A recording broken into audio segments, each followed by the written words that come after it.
That's trhughes.com. Diabetes, high blood pressure, anxiety meds, everyone's on them. If you're a 50-year-old male, maybe a bit porky, and you may even have type 2 diabetes, $1 million of term insurance may only cost you about $200 a month. Call Term Provider. Speak with Big Lou at 800-700-6898. Big Lou will find a term life policy for you even if you have type 2 diabetes, are overweight, or have high blood pressure. Term Provider has helped thousands of people like you who think they can't afford term life insurance. To buy $1 million of affordable term life for you, all you need to do is call Big Lou at 800-700-6898. Lou will make sure the scales are tipped in your favor. Call 800-700-6898. Big Lou will answer your call and work to fit you into a term life policy that you can afford. Remember, Big Lou's like you. He's on meds too. Call 800-700-6898. 800-700-6898 or biglou.com.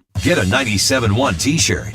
We've partnered with our friends at Whiskey Dickerson Small Batch Outfitters to bring you a line of high-quality conservative merchandise. Wear it loud. It's all at 971talk.com/merch. This hour of the Mark Reardon Show is sponsored by Gamma Tree Experts. Your trees deserve the best care. Call Gamma Tree Experts. The Mark Reardon Show. The man's got guts. He's got oranges the size of beach balls. I don't care what corporate media outlets say. I don't care what Hollywood says. I don't care what big corporations say. Here I stand. I'm not backing down. This is the Mark Reardon Show. Fred just reminded we have a new soundbite from Senator Kennedy who says the CR is as big as Costco. And we're going to talk about the continuing resolution and funding of the government as we move along here this afternoon. But Fred, by the way, he puts, he's the guy who shapes the show, right? We know that. How about old Fred Buttenheimer over there, ladies and gentlemen? So, but I had to call an audible because as I'm popping around here, true story, about 40 minutes ago, not even 40 minutes ago, I see this story that Joe Holloman wrote, just cleared 42 minutes ago on the St. Louis Post-Dispatch website about the county council, and this is all related to Dennis Hancock, who is my county councilman, and this allegation that he's a criminal and should not be on the council because he tried to hire his daughter-in-law. But this has got even crazier. And the best person to describe crazy is another crazy person, our friend Jane Duker. Sorry, that was the best I can do. How are you this afternoon? I am doing good. What the hell here? Just when you think this nonsense can't get any worse. This is nuts. Okay, explain what happened here. And by the way, one of the hooks for Holloman in writing this story is, and we know this, Jane, because we've talked, the county council is never in 100% agreement, but they're in 100% agreement on something here. Absolutely. And this is because Wesley Bell and Sam Page have pursued criminal charges against the county clerk in relation to the Hancock matter. And they're accusing her of a felony and 3 misdemeanors related to the fact that as she's like the HR person for the council. And so with regard to the potential hiring of Dennis Hancock's stepdaughter, after the hullabaloo all came out where it was like, hey, this is nepotism, it violates the Constitution, blah, blah, blah. His stepdaughter wrote a letter saying, I don't want the employment. I don't want to be paid. I want to volunteer. That's the story. So as being in part of the workflow of the computer system for personnel and for payroll, the county clerk was asked to accept or reject the employment of this woman. Right. Okay, because that's part of her job. And she pressed reject. And the payroll department, I think, was all in an uproar talking about, well, we have to pay this woman. I mean, it's federal law. And, the clerk's like, the woman has said she does not want the employment. She does not want the money. So I have to reject this. If this is unconstitutional, I'm going to reject the employment. Right. And so she did. So now they're claiming that she forged documents because she didn't say that she was employed. She just rejected the employment. And so now they're saying she forged documents, tampered with computer, and made false declarations. What this clerk did or did not do in the computer system is not going to be the evidence that determines whether a quo warranto would lie. And here's the thing. This prosecutor, this woman, this Rachel Smith, there's a lot of Smiths running around St. Louis County in this circle. But anyway, this Rachel Smith is not an assistant prosecutor for Wesley Bell. Okay, she hasn't been hired as a prosecutor, and she was not appointed as a special prosecutor to handle this matter, like what happened when they did the quo warranto against Councilman Tracus. But you're saying she's the one that's personally spearheading this? Yes. Okay, so the other thing, I don't even know if we mentioned this, that this is, I think, even more complicated because they took this to a freaking grand jury yesterday? Yes. Of course they took it to a grand jury, because if there was a preliminary hearing and a judge got half wind of what they were trying, it would have been thrown out. Right. This is all leverage to make the council or Dennis look bad in this whole debacle. And here's the thing. This woman is not even an authorized prosecutor, and she was about to get thrown off the quo case, and they dismissed it. They dismissed the quo warranto case, but they're pursuing criminal charges against a clerk. So here's Lisa Clancy, one of the biggest nut jobs on the council, who supports Sam Page at every turn, saying, I was stunned, I was shocked to learn about criminal charges being sought against Valenti. And she's complaining about it. Everyone, there's nobody on the council that's supporting this. Oh, no. I mean, Tim Fitch came out. Let's talk about that. Page and Bell. Yeah, Page and Bell, I mean, they are sadly mistaken if they think people, the support for Diane is bipartisan. It's very, very intense. And everyone thinks this is the biggest overreach and abuse of power that they've ever seen. Because it is. You mentioned Fitch. So he's regularly on the show, former St. Louis County Police Chief and my former councilman as well. He goes, the only logical purpose for doing this is to put the squeeze on Miss Valenti in the hopes that she gives up some information, if there's even any to give. Do you agree with that they're trying to squeeze her? Oh, yeah. I mean, they're just humiliating this woman. She has nothing to do with this. Nothing she did or did not do has any bearing on this quo warranto proceeding. This is just hateful. And everyone knows it's just hateful. And guess what? This so-called computer evidence that they told the grand jury, like, she can lie to the grand jury and there's not a darn thing anybody can do about it. And so that was information provided by the Page administration. I mean, this doesn't get done without Bell and Page colluding. And here's the other thing. What? When this case was initially brought to one of the senior lawyers in the prosecutor's office, very senior, very ethical, that lawyer said, we don't do politics here, we do law. And said, no, you're not presenting this case to the grand jury. Then this Rachel Smith woman went over this person's head, went straight to Wesley Bell. Wesley Bell himself secured the grand jury time yesterday, and then he secured it a few days ago, but it was for yesterday, and then he went on a Bahama cruise. Well, you can't even make this up. No, you can't. But I mean, what are the options here? I mean, there's a lot of outrage and everything, but could the charges just be dropped? Or, I mean, I'm guessing that's not... One, they could drop them. Okay. They could drop them, and they should. But if not, she has a lawyer, and the lawyer is going to go in, and, he's going to go to a judge and say, this is unbelievable. This is a joke. And they're probably going to get it dismissed anyway. Jane, here's what I'm missing here. Okay. I get Sam Page, or Scam as you call him, which I like, but what's in this for Wesley at this point? Why would he? Why? Well, that is subject to a lot of discussion. Here's the thing: there is a discrimination lawsuit that's going to trial in January against Wesley Bell. Sam Page has control over that litigation, whether it settles, whether it doesn't settle.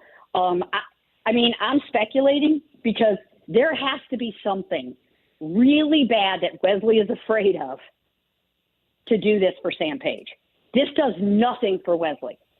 That's what I think. Yeah, exactly. That's why I'm confused by this. It's it's one of these situations where I feel like I'm missing something again, and I don't know what it is. You are. I'm sure there's some deal. I mean, Sam hired a couple of Wesley's cronies, to keep him on the county payroll, people he couldn't take to D.C. So, there's a couple $100,000 in salary. It's hard to say, but they're using this woman like this. public servant. And this prosecutor woman, this Rachel Smith, she was fired by Kim Gardner. That speaks I volumes. want you to get your head around that. Wow. Okay? She was not a good enough prosecutor for Kim Gardner, who didn't want to prosecute. Right? Like, you can't make it in Kim Gardner's office, but Wesley Bell is going to hire you to issue an indictment against a clerk. Yeah, by the way, not only that, but to waste resources and time before a grand jury when we have pretty realistic actual crime that's taking place in St. Louis County is disgusting. Look, save some of your energy. We're going to talk about it tomorrow on the roundtable, 24 hours from now. It's a good one. It's a good story. Thank you, Jane. We'll talk tomorrow. All righty. All right, take Bye-bye. care. That's Fred. I got to tell you, I'm like, I don't get this one. That's I really pretty don't. incredible. But if you would read the story, you know, and Holloman's the one that wrote this not too long ago, there's nobody in here. They're all outraged. Like Clancy, Shalana Webb, everybody. Valenti's attorney says this is not a legitimate prosecution. This is a political clown show. That's exactly what it is. It's embarrassing. Fitch called it a political witch hunt and said, you know, he sort of quoted the adage that says the prosecutor can indict a ham sandwich, which is probably what happened here.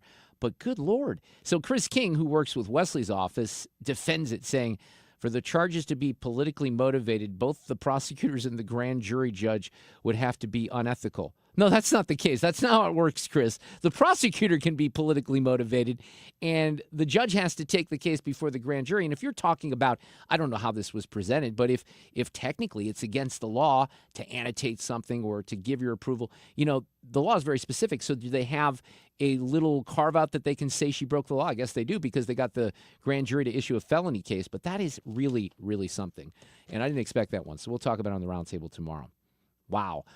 Fred, we're loaded up today, aren't we? We got Carl Cannon, Washington Bureau Chief for Real Clear Politics, who is always one of my favorites, been around politics for a long time. The continuing resolution question is still up for, I guess, debate this afternoon. We're not sure exactly where this is going to take. This is another one of those things where I must admit that I'm a little confused because Mike Johnson has to be aware of what the country voted for. There's little nuggets and things in this spending package. It's not a good look. It's not a good look, but, you know, I don't want to defend what they're doing because let me give you some examples, okay?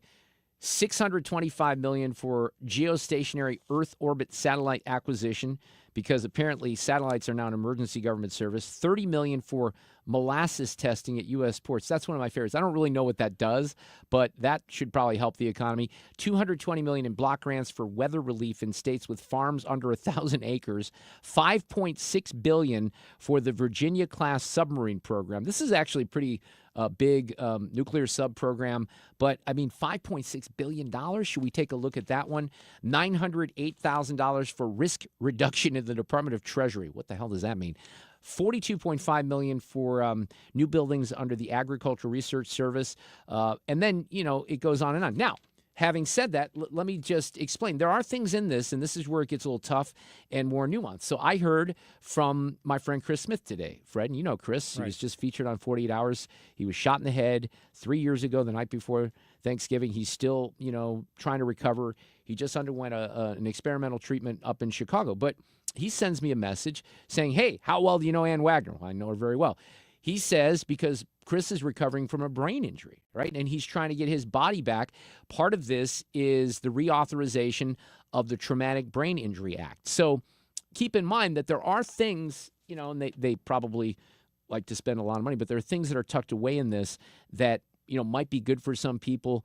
Everybody wants their slice of the federal pie. The question is whether or not these things are debated thoroughly and put up as appropriations bills on a regular basis. This hasn't happened for a long time. Fred, you remember Paul Ryan was on the air many times 12 years ago talking about the budget process. Claire McCaskill would try to defend it. They never really did an actual budget. That's what they're trying to get to. Now, I'm told that, we'll talk with Carl about this, any notion that Trump's not involved here is nonsense. Trump is very involved, all right? And he's trying to get the debt ceiling raised.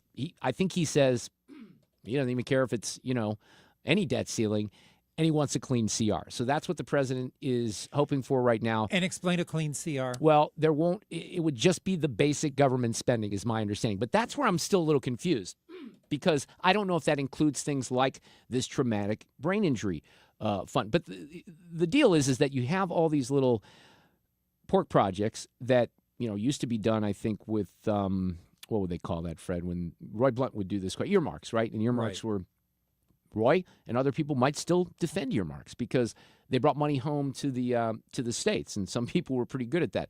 But I think what a lot of us would like is federal government spending, because it's so out of control, even on some of these minor projects. $42 million in the whole scheme of things might not seem like a lot of money in a federal budget, but if we can use that $42 million elsewhere in a more effective way, these things just get out of control from year to year. And again, I think everybody knows it doesn't typically matter if it's a Republican administration or a Democrat administration. They all rubber stamp a lot of this stuff.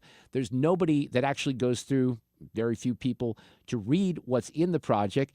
I think in this particular case, Vivek is the one that read the details of the $1,500 or the 1,500 pages and said, wait a second here, this is outrageous, some of the stuff in here. This is not what we voted for. So it's a bad start because this is not what people in the country that voted for Trump were hoping for. On the other hand, what I would say is I think there are nuances to this, and I would also say that, Trump's very involved. You have the budget deficit right now at $1.4 trillion.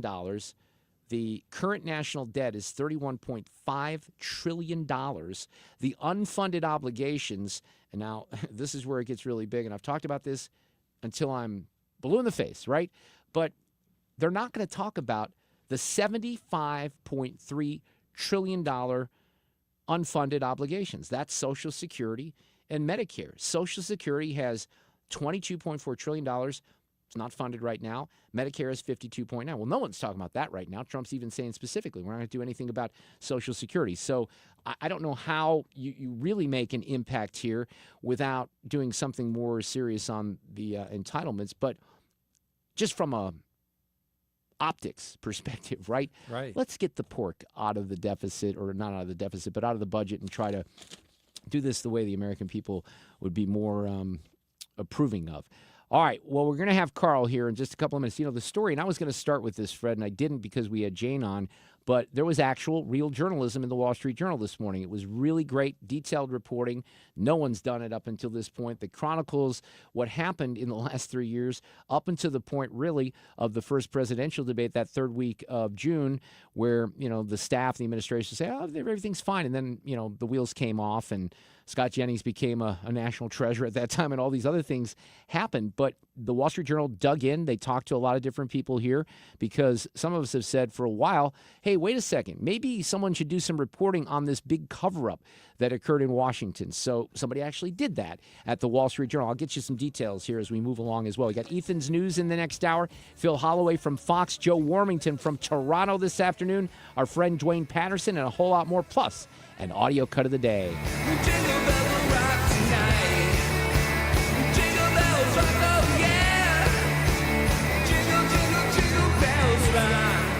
Dependable traffic on 97.1 FM Talk. Well, we've got the 270 northbound delays that take you heavy from 44 to Doherty Ferry. Southbound side, heavy from Page down to the same spot at Doherty Ferry. We've got 64 westbound. Slowdowns from Kings Highway to Hampton, 67 to 270. Eastbound from Mason to 270, past 170 to Big Bend. 70 westbound. You're pretty tight, 141 over the bridge. Eastbound side, slow getting into downtown. 55 southbound, kind of building in from Broadway to Bates, then heavy from Union to Lindbergh. Northbound side is slow from Arsenal to 44. From the Cordell and Cordell Domestic Litigation Firm Traffic Cam, I'm Trent Erickson with traffic on 97.1 FM Talk.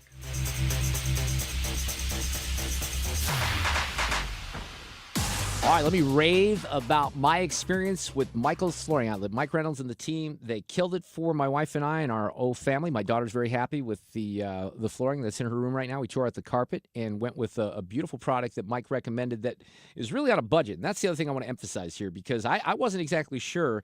I'm not a wealthy radio guy. I'm not Charlie Brennan or anything like that. But, you want to do things on a budget, and that's what we intended to do here with this flooring project. So we had options. You would have options, too. You tell Mike and the team what you're looking for. You can bring samples to your house. You can go into the store. I always recommend that, because the Old Town St. Peter's store in particular is unbelievable. Really is amazing. All three locations, but you can go in, take a look at some things, put your hands on some things, take it home, and make decisions. But one of the things that was great about this project is just the level of attention, the customer service, all of that. They do great work. And we had some leftover product, which I could have gotten a refund on, but we chose to do another project in the in the basement as well, and it looks great. Every time I go downstairs, I'm like, wow, I'm so glad we did this. You can do it too. Request an estimate. Look into the reviews. Contact them. Get some inspiration at igotfloor.com, Michael's Flooring Outlet. Local news can come at you fast.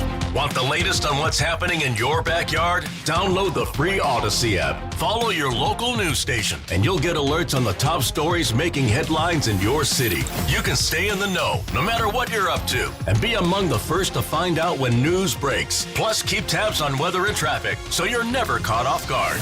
To get started, download the Odyssey app. That's AUDACY, and follow your local news station. Annie Fry here. If you're nearing retirement or already retired, call my friends Thomas Helbig and Bob Kershaw with the Retirement Advisory Group. They'll show you how linking to the market is much safer than owning the market for your retirement savings. They are the official financial advisors of my show. Go to retirementkey.com. Hello, my name is Chad Clayman with Clayman Group, where you can find us online at claymangroup.com, KLAMEN group.com. Do you have a house that you'd like to sell as is and not deal with the market? Maybe you have a tenant not paying the rent or a house in disrepair and you want a simple solution for your sale? We've been in business for over 88 years and we've helped thousands of people sell their house in as-is condition with no middleman involved. Reach out today at claymangroup.com, KLAMEN group.com, and receive an offer today. Here's another great reason to use the United States Postal Service this season. Your boxes are wrapped and the gifts are in. Our employees are ready. Let the holiday ride begin. Let's start with the price. It's easy to manage when you ship with the reliable USPS Ground Advantage. In just a few days, it's sure to arrive. We're working nonstop to keep the spirit alive. USPS Ground Advantage, the affordable and reliable shipping solution for the holidays. Visit USPS.com/advantage. Thanks to Total Wine, you saved more on all the gifts for the ones you adore. Wine, spirits, beers, all nestled on shelves. Got some advice from our helpful elves. Oh, so many gifts to explore when you go to Total Wine and More. Bottles so delightful, whoa. Priced so amazingly low. Curbside pickup and delivery available, and the lowest prices for over 30 years only at Total Wine and More. Drink responsibly. B21. Get even more savings this holiday season by becoming a Milo's Rewards member. Don't miss new member deals dropping every week, like $15 off a purchase of $50 or more on select Bounty, Charmin, and Puffs paper products. Plus, get free standard shipping with Silver Key status. Just one more way Lowe's is here to help you shop, save, and enjoy the holidays. Join for free today. Milo's Rewards program subject to terms and conditions. Visit Lowe's.com/terms for details. Subject to change. Exclusions and more terms apply. Visit Lowe's.com/shipping terms for details. Americans love using their credit cards, the most secure and hassle-free way to pay. But D.C. politicians want to change that with the Durbin-Marshall credit card bill. This bill lets corporate megastores pick how your credit card is processed, allowing them to use untested payment networks that jeopardize your data security and rewards. Corporate megastores will make more money, and you pay the price. Tell Congress to guard your card, because Americans lose when politicians choose. Learn more at guardyourcard.com. Paid for by the Electronic Payments Coalition. It's time for a $98 furnace tune-up. 3:30, this portion of the show on a Thursday afternoon, sponsored by our friends at Jerry Kelly Heating and Air. Merry Christmas. Hey everyone, it's Ethan from the Mark Cox Morning Show. I just want to take a second to thank all the listeners for such a great year. We couldn't have done this without you guys. I hope you all have a very Merry Christmas and a Happy New Year. Also, don't forget, download the Mark Cox Morning Show podcast.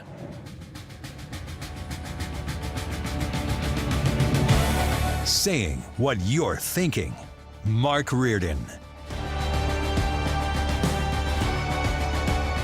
A little for King and Country here. They have a great Christmas record.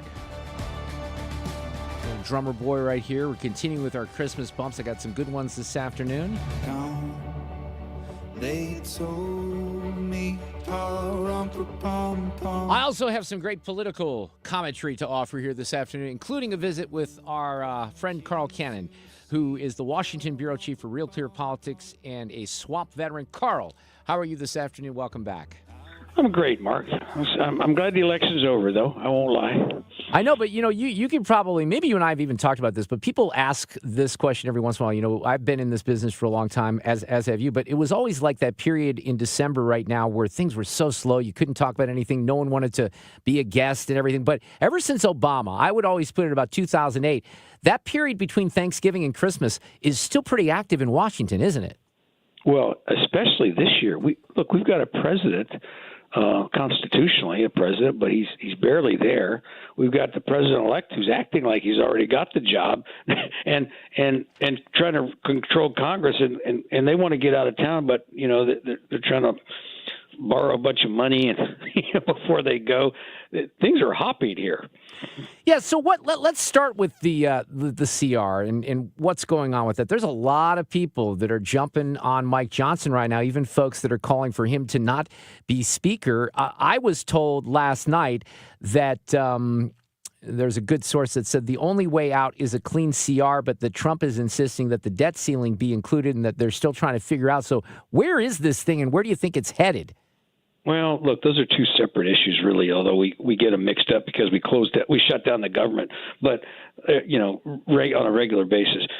Trump wants to raise the debt ceiling because he wants that done. He wants the Democrats to have to do that while Joe Biden's still president. And that's a pretty savvy instinct. Yeah. It's quite a contrast from when Trump got here the first time. He didn't know how Washington worked. He knows how it works now. And he and J.D. Vance put out this statement on Thursday. Said, here's what we want.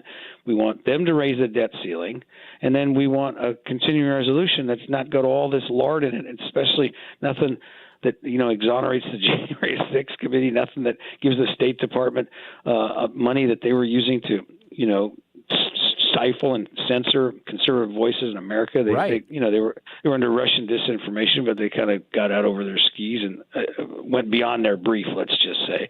And so, he wants. But there's some stuff in there that's very popular, like this money for a bridge to replace the bridge in Baltimore. But what Trump and J.D. Vance's statement said, and this is, look, let's just keep the thing going till March, and then let's actually start debating the budget. It was an interesting development. Vivek Ramaswamy ran, and he had no business running for president. He didn't know any more than Trump did. But you know what? He did something nobody does. He read the whole 1,500 pages of it and found all this stuff in it that Republicans and half the independents think they voted against. And he said, why are we doing this? Yeah. Well, that's the confusing part, because I think when you start to go through it and you pick out some things, and look, I've done this for a while, where you can highlight some abuse and it just seems like nonsense. But is it truly, because look, Trump's involved in this and he's involved with Mike Johnson. Is it Mike Johnson not being able to maneuver this effectively, or is there more nuances? Because I guess the question would be, is this guy in trouble as far as the speakership at this point? Well, I think he is. Yeah.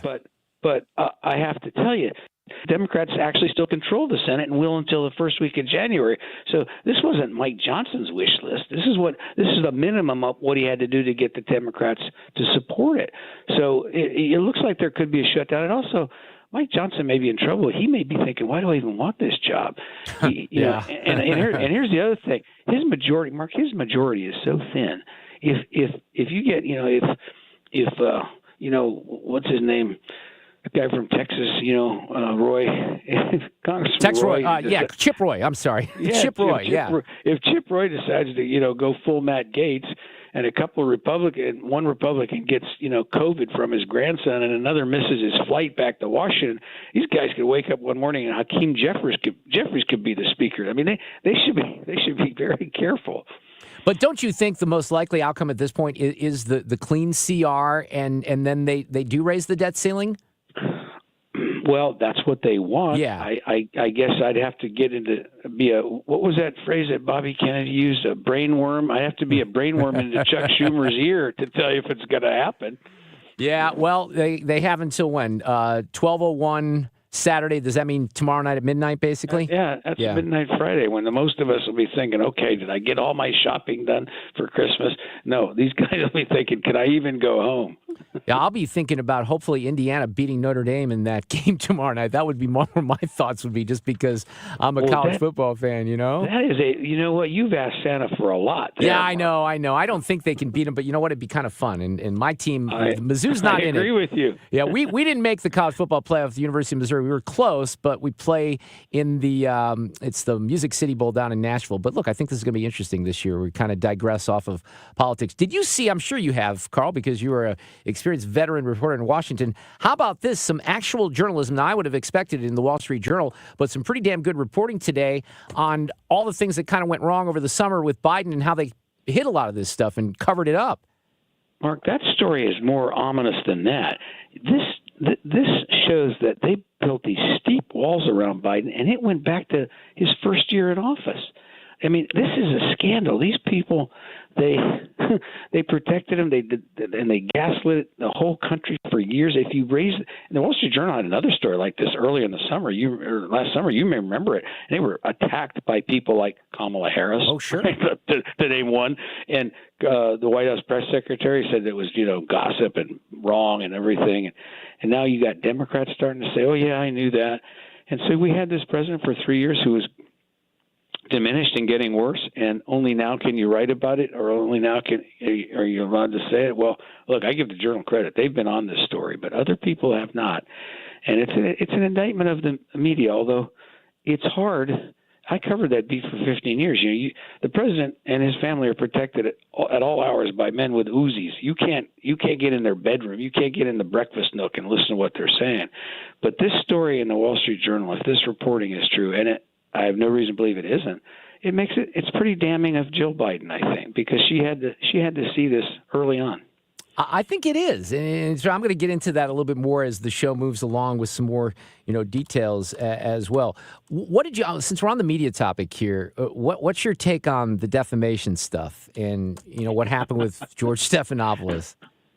You know what? I would have told you if I'd been on your show a week ago and you had asked me about this, I would have said that's a frivolous lawsuit with no chance of success. And then they settled for $15 million. So they did think there was a chance of success, and their lawyers told them, look, by the cost of defending this and the appeals, and we got insurance, and we want to give George another contract, let's just make it go away. And they did. But it's a black eye for the press. And that thing where CNN has that fake Syrian prisoner, that's a black eye for the press. Wait, I want to pause on that because I did highlight that, but let's explain that a little bit. So Clarissa Ward from CNN goes in, the Assad regime falls apart. She's looking for, actually, they're looking to see if there's an American hostage that's in this prison. They come across someone who's under a blanket. They're not even sure if it's a person. Then they bring this guy out, and he's been there for 3 months. The problem is he's really well coiffed, right? His beard is trimmed. He doesn't look like he hasn't eaten in months, and he was one of the guys that was part of the regime. That's right. And maybe a torturer. I mean, yeah. And he didn't look like he'd been in prison. Really, it didn't. Look, it would a hell of a scoop if it was true, but it wasn't true. Oh. And they should have. And look, they should have done due diligence. They should have waited. They should have checked out this guy. It was exposed within a matter of days. It's just not a good look. And I got to tell you, I grew up born and raised in the media, and covered the White House for 15 years. Worked for the Baltimore Sun and Night Reader newspapers, and National Journal. And I was in the legacy media, but this has not been a good year for us. No. What my hope, your hope is that Notre Dame gets beat by Indiana. My hope for the new year is that the press gets its act together. Well, that's my hope too, and it has been my hope for a while. And interestingly enough, and I got to be careful, I don't want to say too much about this, but I'll tell you this, and I think you'll appreciate it. And I'm going to let the audience know a little bit more of this as it evolves. But there was a story that I was going to do on my show. I had some audio from a journalism class at the University of Missouri that was pretty interesting, and the person who shared the audio with me, I thought I had permission. In the end, I didn't have permission, so I didn't use it, right? But I had reached out to the dean of the journalism school at Mizzou, my alma mater, and he actually called me back, to his credit. We had an amazing conversation today, for about 20 minutes. I'm going to go, I've been a little alienated from my journalism school, Carl, because of my politics, and I expressed that. And what this guy told me was really very encouraging. Now, I hope he means it, right? And we were talking broader strokes about, how we train these young journalists and where the state of the media is. And it was an encouraging conversation. I hope we have more like that. The other thing that I sent this piece to the dean, and I don't know if you've seen it, but my friend Scott Jennings has been in the news quite a bit lately. Yeah. And, Vanity Fair did a piece because the owner of the LA Times just appointed him to the editorial board. I think that's encouraging, right? So there's some things happening that might change this legacy media industry, slowly but surely. Yeah, I hope you're right. It's time for us to do and I want to say us. I mean, I don't fault you and me. We've done our best, but these big, the New York Times, Washington Post, LA Times, the networks, the news magazines. We've missed something. We didn't see Trump coming the first time. We didn't see him coming this time, and it was pretty obvious he was going to win. Yeah. And our polling is wrong. Our analysis is wrong. Our whole approach to it is just too elitist and too partisan. And I these niche publications.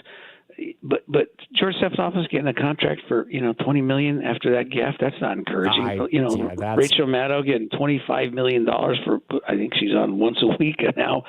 What are these big companies thinking? They ought to go back to reporting the news and letting people decide the facts based on their own, and not being gaslighted and called names and attacked and subject to wrong reporting.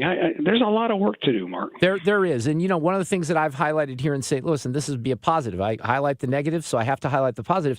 We have this unbelievably sad, tragic situation here with our St. Louis public schools and a superintendent that was hired only about 16 months ago that turned a $17 million surplus into a $35 million deficit. Really, really special. And a lot of the credit card usage is outrageous. But there's a reporter at the St. Louis Post-Dispatch, and I criticized the Post heavily, but they actually did some real reporting, and they exposed this. And what I've said in the last week is if it wasn't for that, this would not be exposed. This is why we need good journalism, good local journalism as well. We need this right now. And there are things, if the Journal didn't do this story this morning, who was going to do it? I'm not so sure anyone would have. Yeah, well, that's right. And you're right I'm glad you brought that up because there was the Dow Prize. It's a new journalism prize. It's $100,000 organized by an immigrant from China. And Susan Crabtree, who works for me, who works for Recovers Local Project, she won it this year, reporting on the Secret Service. But I went to the event, and there was all these displays and all these Dallas Morning News. Some of it was legacy papers like the Dallas Morning News. Some of it was upstart conservative outlets. Some of it like conservative papers like the Washington Examiner, across the panoply. And there was all this really great reporting. And I realized there still is good investigative reporting being done out there, and that's what we need to do more of it. Yeah, and look, I give it credit to the New York Times and the piece that guy did on the DEI at the University of Michigan. Extensive. He worked more than a year on that story. That was great reporting. Great reporting. So there is, to your point, there's some good stuff happening. Well, listen, Carl, thank you. I appreciate it coming on here in St. Louis. Have a great Christmas. Happy New Year. We'll see where the New Year takes us in politics. Yeah, and I'll talk to you in the New Year, Mark. Absolutely. All right, thanks. Thanks, Carl. Take care. Bye.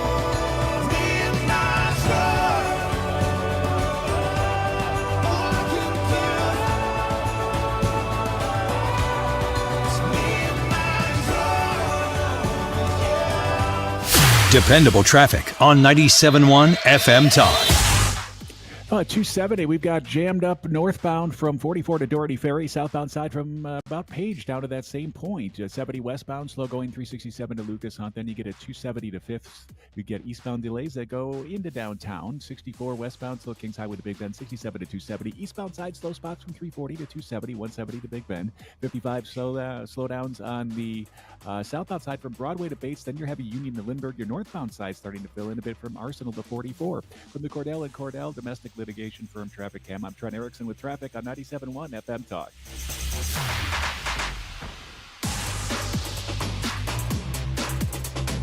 Well, I want to share some good word about New Perspective Senior Living. We've been trying to do this for the last several months. By the way, during that conversation, I should mention this too. During that conversation with Carl, there is a new continuing resolution that is out.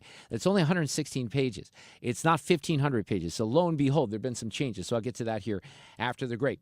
But New Perspective Senior Living, Weldon Spring, off of Seton Top Road. You can find out information right now at N as in Nancy, P as in Paul, npseniorliving.com. You can go over and have lunch at New Perspective Senior Living. This is assisted living, independent living, memory care, beautiful brand new facility located next to Persimmon Woods Golf Club and just a few blocks from Progress West Hospital. And that also puts you in a great position to get on 6440, easy access to the Valley, or if you're coming into downtown, or if you want to go out west to I-70. They have holiday specials on select apartments, so you may want to ask about that. They'll have you over for a free lunch, or you can even take part in some of the activities. They got a lot of activities going on right now. This is a company, New Perspective, that is family-owned, award-winning from Minnesota. First time they're here in Missouri. You can always find out more online, Ed as in Nancy, P as in Paul, npseniorliving.com. New Perspective Senior Living. Check them out today. Steel holiday savings are here. Make room under the tree for gifts at the top of their wish list. Power up the holidays with great deals on long-lasting tools. Find the perfect gift at your local Steel dealer or shop the Steel special holiday gift guide at steelusa.com. We all hear the radio ads about the IRS. They tell you to be afraid, to be scared, and they try to frighten you into calling. I'm not here to do that. Tax Relief Advocates is different. TRA is here to tell you that if you owe money to the IRS, whether it's $5,000, $50,000, or $500,000, we have a solution. It doesn't matter if you're sitting in your car, at work, or with your kids. No matter where you are, call now. 800-575-6986. Don't lose hope. TRA can eliminate or reduce what you owe to the IRS. Generous programs are now available that can give you a fresh start. Our passion is taxes and helping individuals fix their IRS problems. We have over 1,000 five-star reviews on Google and an A+ with the Better Business Bureau. You don't need to be afraid of the IRS any longer. End your tax nightmare today by visiting us online at TRA.com or call 800-575-6986. That's 800-575-6986. Tax Relief Advocates. Real solutions for real people.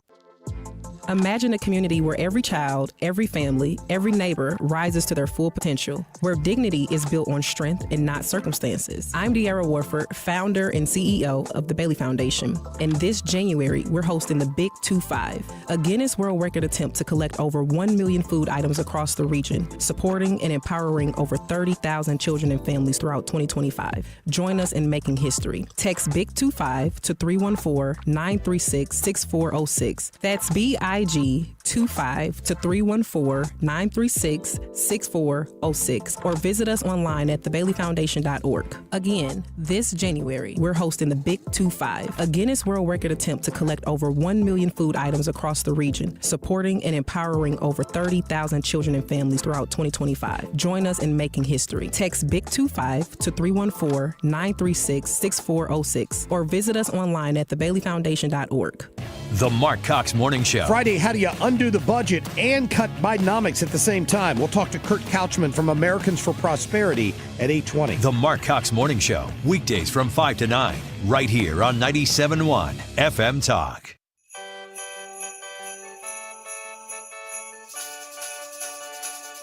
Feliz Navidad. Feliz Navidad. Feliz Navidad. Prospero año y felicidad. It's my friend's Fantastic Cat. Feliz Navidad. As we continue to mix in the Christmas music here on 97.1 FM Talk. All right, so let me get you the most recent information here on the CR. This started blowing up as soon as I started talking to Carl Cannon. I'm looking at the Twitter here, and I'm seeing that things have changed dramatically when it comes to what this budget bill is going to do. One of the things, I think Carl mentioned Chip Roy. Let me see if I have any Chip Roy audio. But he said this not too long ago. He said, "My position is simple. I'm not going to raise or suspend the debt ceiling, racking up more debt without significant and real spending cuts attached to it. I've been negotiating to that end, no apologies." And he carbon copied, or if you will, Twitter copied, Trump, Speaker Johnson, Senator John Thune, and the Freedom Caucus. But what has happened now in the period of just a few days, when the original bill was 1,600 pages, now it's down to 116. Let me see here, because there's new. I don't want to make sure it gives you the most recent information. And I don't know. I guess they took all the pork out of this, and it's just going to be what would be referred to, I think, as the clean CR. I tell you who's going to have all kinds of information on this is our friend Duane Patterson, who writes for hotair.com. He's going to join us after 5 o'clock. But the information at this point is that this bill is dramatically different. Now, this audio was done before Senator Hawley and others, before this information came out. This continuing resolution, whatever, it's a total joke. You're right. It is 1,500 pages of pork barrel spending. And worse than that, it's all the woke garbage. Well, that is part of the problem. John Kennedy. I saw what you saw. I mean, it's a multiple vehicle pileup. I knew as soon as I saw the bill there was going to be trouble. The thing was as big as a Costco. One thing I don't understand, I really don't, is how it got to this part, because there seemed to be an indication, I think I said this earlier, that Trump wasn't involved in this. He has been involved. He's been working with members of Congress. I know that a lot of people, including Chip Roy and others, have been really ripping on Speaker Johnson. He might deserve that, and that's what much of the Twitter sphere has been all about, especially on the conservative side. But, I think there's more to this story, and I'm not quite exactly sure why, for example, if Trump wants the no debt ceiling, I certainly understand Chip Roy's position in we're not going to just hand out no debt ceiling because that's going to lead to more ridiculous spending. Here is, Congresswoman Luna. The fact is that, look, this is a sandwich. I don't know how else to say that. That's pretty. Let's listen to that one again. The fact is that, look, this is a sandwich. I don't know how else to say that. Mike Johnson yesterday. This is the sausage-making process, okay? Here's what this bill entails. It's a short-term funding extension until March 14, and that would have been an easy thing relatively to pass. But here's what happened. We also had to add, and due to circumstances outside of any of our control, emergency funding. We have two major emergencies. Well, the problem is, and I think everyone understands the two major emergencies, but what we don't understand is the rest of the pork that got inserted into that. And I guess, like he said, the budget-making process is the sausage, and most people have no idea what's going on, and it's very difficult to even describe. But there's been members of Congress, like, for example, Nancy Mace went on a Twitter tear. Section 205, page 133, allow gasoline with up to 15% ethanol to be sold year-round. The subsidy for corn farmers is unrelated to keeping the government open. This is not emergency spending. That should be debated. Is that a good idea? I do not think so. Some people might. The farmers are going to love it. I hate the ethanol stuff. Apology to my farmer friends. But I don't like it because it's forced on the American people. We're not making that choice. And that's part of it. Section 301, page 139, funds censorship by extending the Global Engagement Center. Carl had referred to that. That's outrageous. Shouldn't be in there. Section 1002, page 938, exempts members of Congress from having to enroll in Obamacare. I think that's been around for a long time. Actually, didn't they repeal that? So I don't know why that was stuffed in there. Section 1202, page 328, defines music tourism. Nancy Mace's comment is, not sure what music tourism has to do with keeping the government open. Maybe there's some good music tourism there. Maybe it includes the, National Blues Museum here in St. Louis. But the bottom line is the American people are sick and tired of having all this stuff stuffed in a big package, not being able to take a look at it, examine everything that's in it. And that's what the Republicans have been set to Washington to do. Change the budget process. You can do it now. You have control. Steve Scalise. There's a lot of moving parts, but the ultimate goal is to get a bill that addresses our immediate needs, but also sets President Trump up for success when he comes into office. Now, one more cut here, Senator Loomis. I think that I get the sense that the CR is in trouble. I don't know what the answer is to salvaging it. Well, we may know more here by the end of the show because the new package is out. We'll see who gets on board with that and how challenging it might be to pass to avoid the government shutdown. My guess is that the government isn't going to shut down. By the way, the other thing about the government shutdown, I think even Elon tweeted about this yesterday. When you say government shutdown, the government doesn't really shut down, right? But look, you don't want members of the military and other things that the left is going to try to scare you and say, the sky is falling. Maybe every once in a while the government does need to shut down just to jolt the system. In this case, it looks like they're going to get a deal just in the nick of time. We have Ethan's news coming up. Sue Thomas out all week. I'm not happy about that, but she deserves time off as well. So Ethan will be here in the next hour. Also, Phil Holloway, Fox News legal analyst. One of the things that happened today, there's a lot of things happening in the news cycle. Fani Willis was disqualified from the Trump election case down there in Atlanta by a Georgia appellate court. Phil is down in Atlanta. He's kind of one of our experts on that case in particular.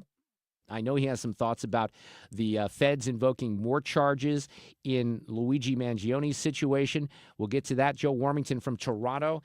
Is Justin Trudeau being trumped out of office? That's one of the questions. Duane Patterson from hotair.com. Duane is amazing. He'll join us in the 5 o'clock hour. And I promise you one thing. He'll be all on top of the CR and the very latest on that. I do want to toss in a little bit of a plug here for the Greek trip because we're going to Greece next year. Mike Kenny, who is my travel guide here, Mike is with definedestinations.com. He messaged me yesterday, and he said that we have one cabin left. This is going to be an amazing trip. We leave on April 27th, which is a Sunday, from St. Louis. We fly on Lufthansa, and then we trek over to Athens, spend some days there, go on a beautiful cruise ship that is very intimate, and we start hopping around the islands. It is a magical trip. We're going to focus a lot on food and having fun. We have a great group. One cabin left is what I'm told. If you're interested, a couple of ways to find out information. Go to definedestinations.com or I would say this is easier. Just go to Google at Mark Reardon KFTK. My Twitter handle is at Mark Reardon KFTK, and you can easily find the details of the trip right there. But if you're thinking about this and you're noodling around here over the holidays, I would suggest acting quickly just because it looks like we only have one cabin left. I say it looks like because there is a chance we can add more, but he's not optimistic about that. Check out defineddestinations.com today.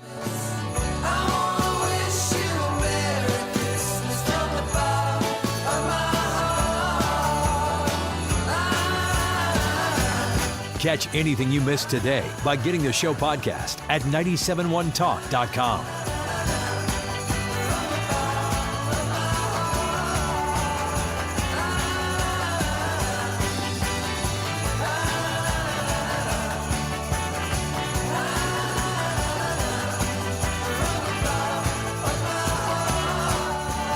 Dependable traffic on 97.1 FM Talk.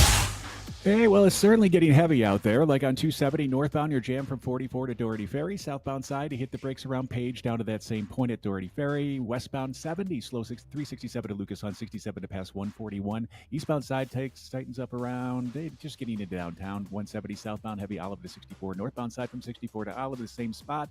64 westbound, Kings Highway to Big Bend, slow, and then 67 to 270. On the eastbound side, slow spots from 340 to 270. 170 to Big Bend, 55 southbound. Broadway to Bates, then you get heavy from Union to Lindbergh and northbound from Arsenal to 44. I'm Trent Erickson with traffic on 97.1 FM Talk.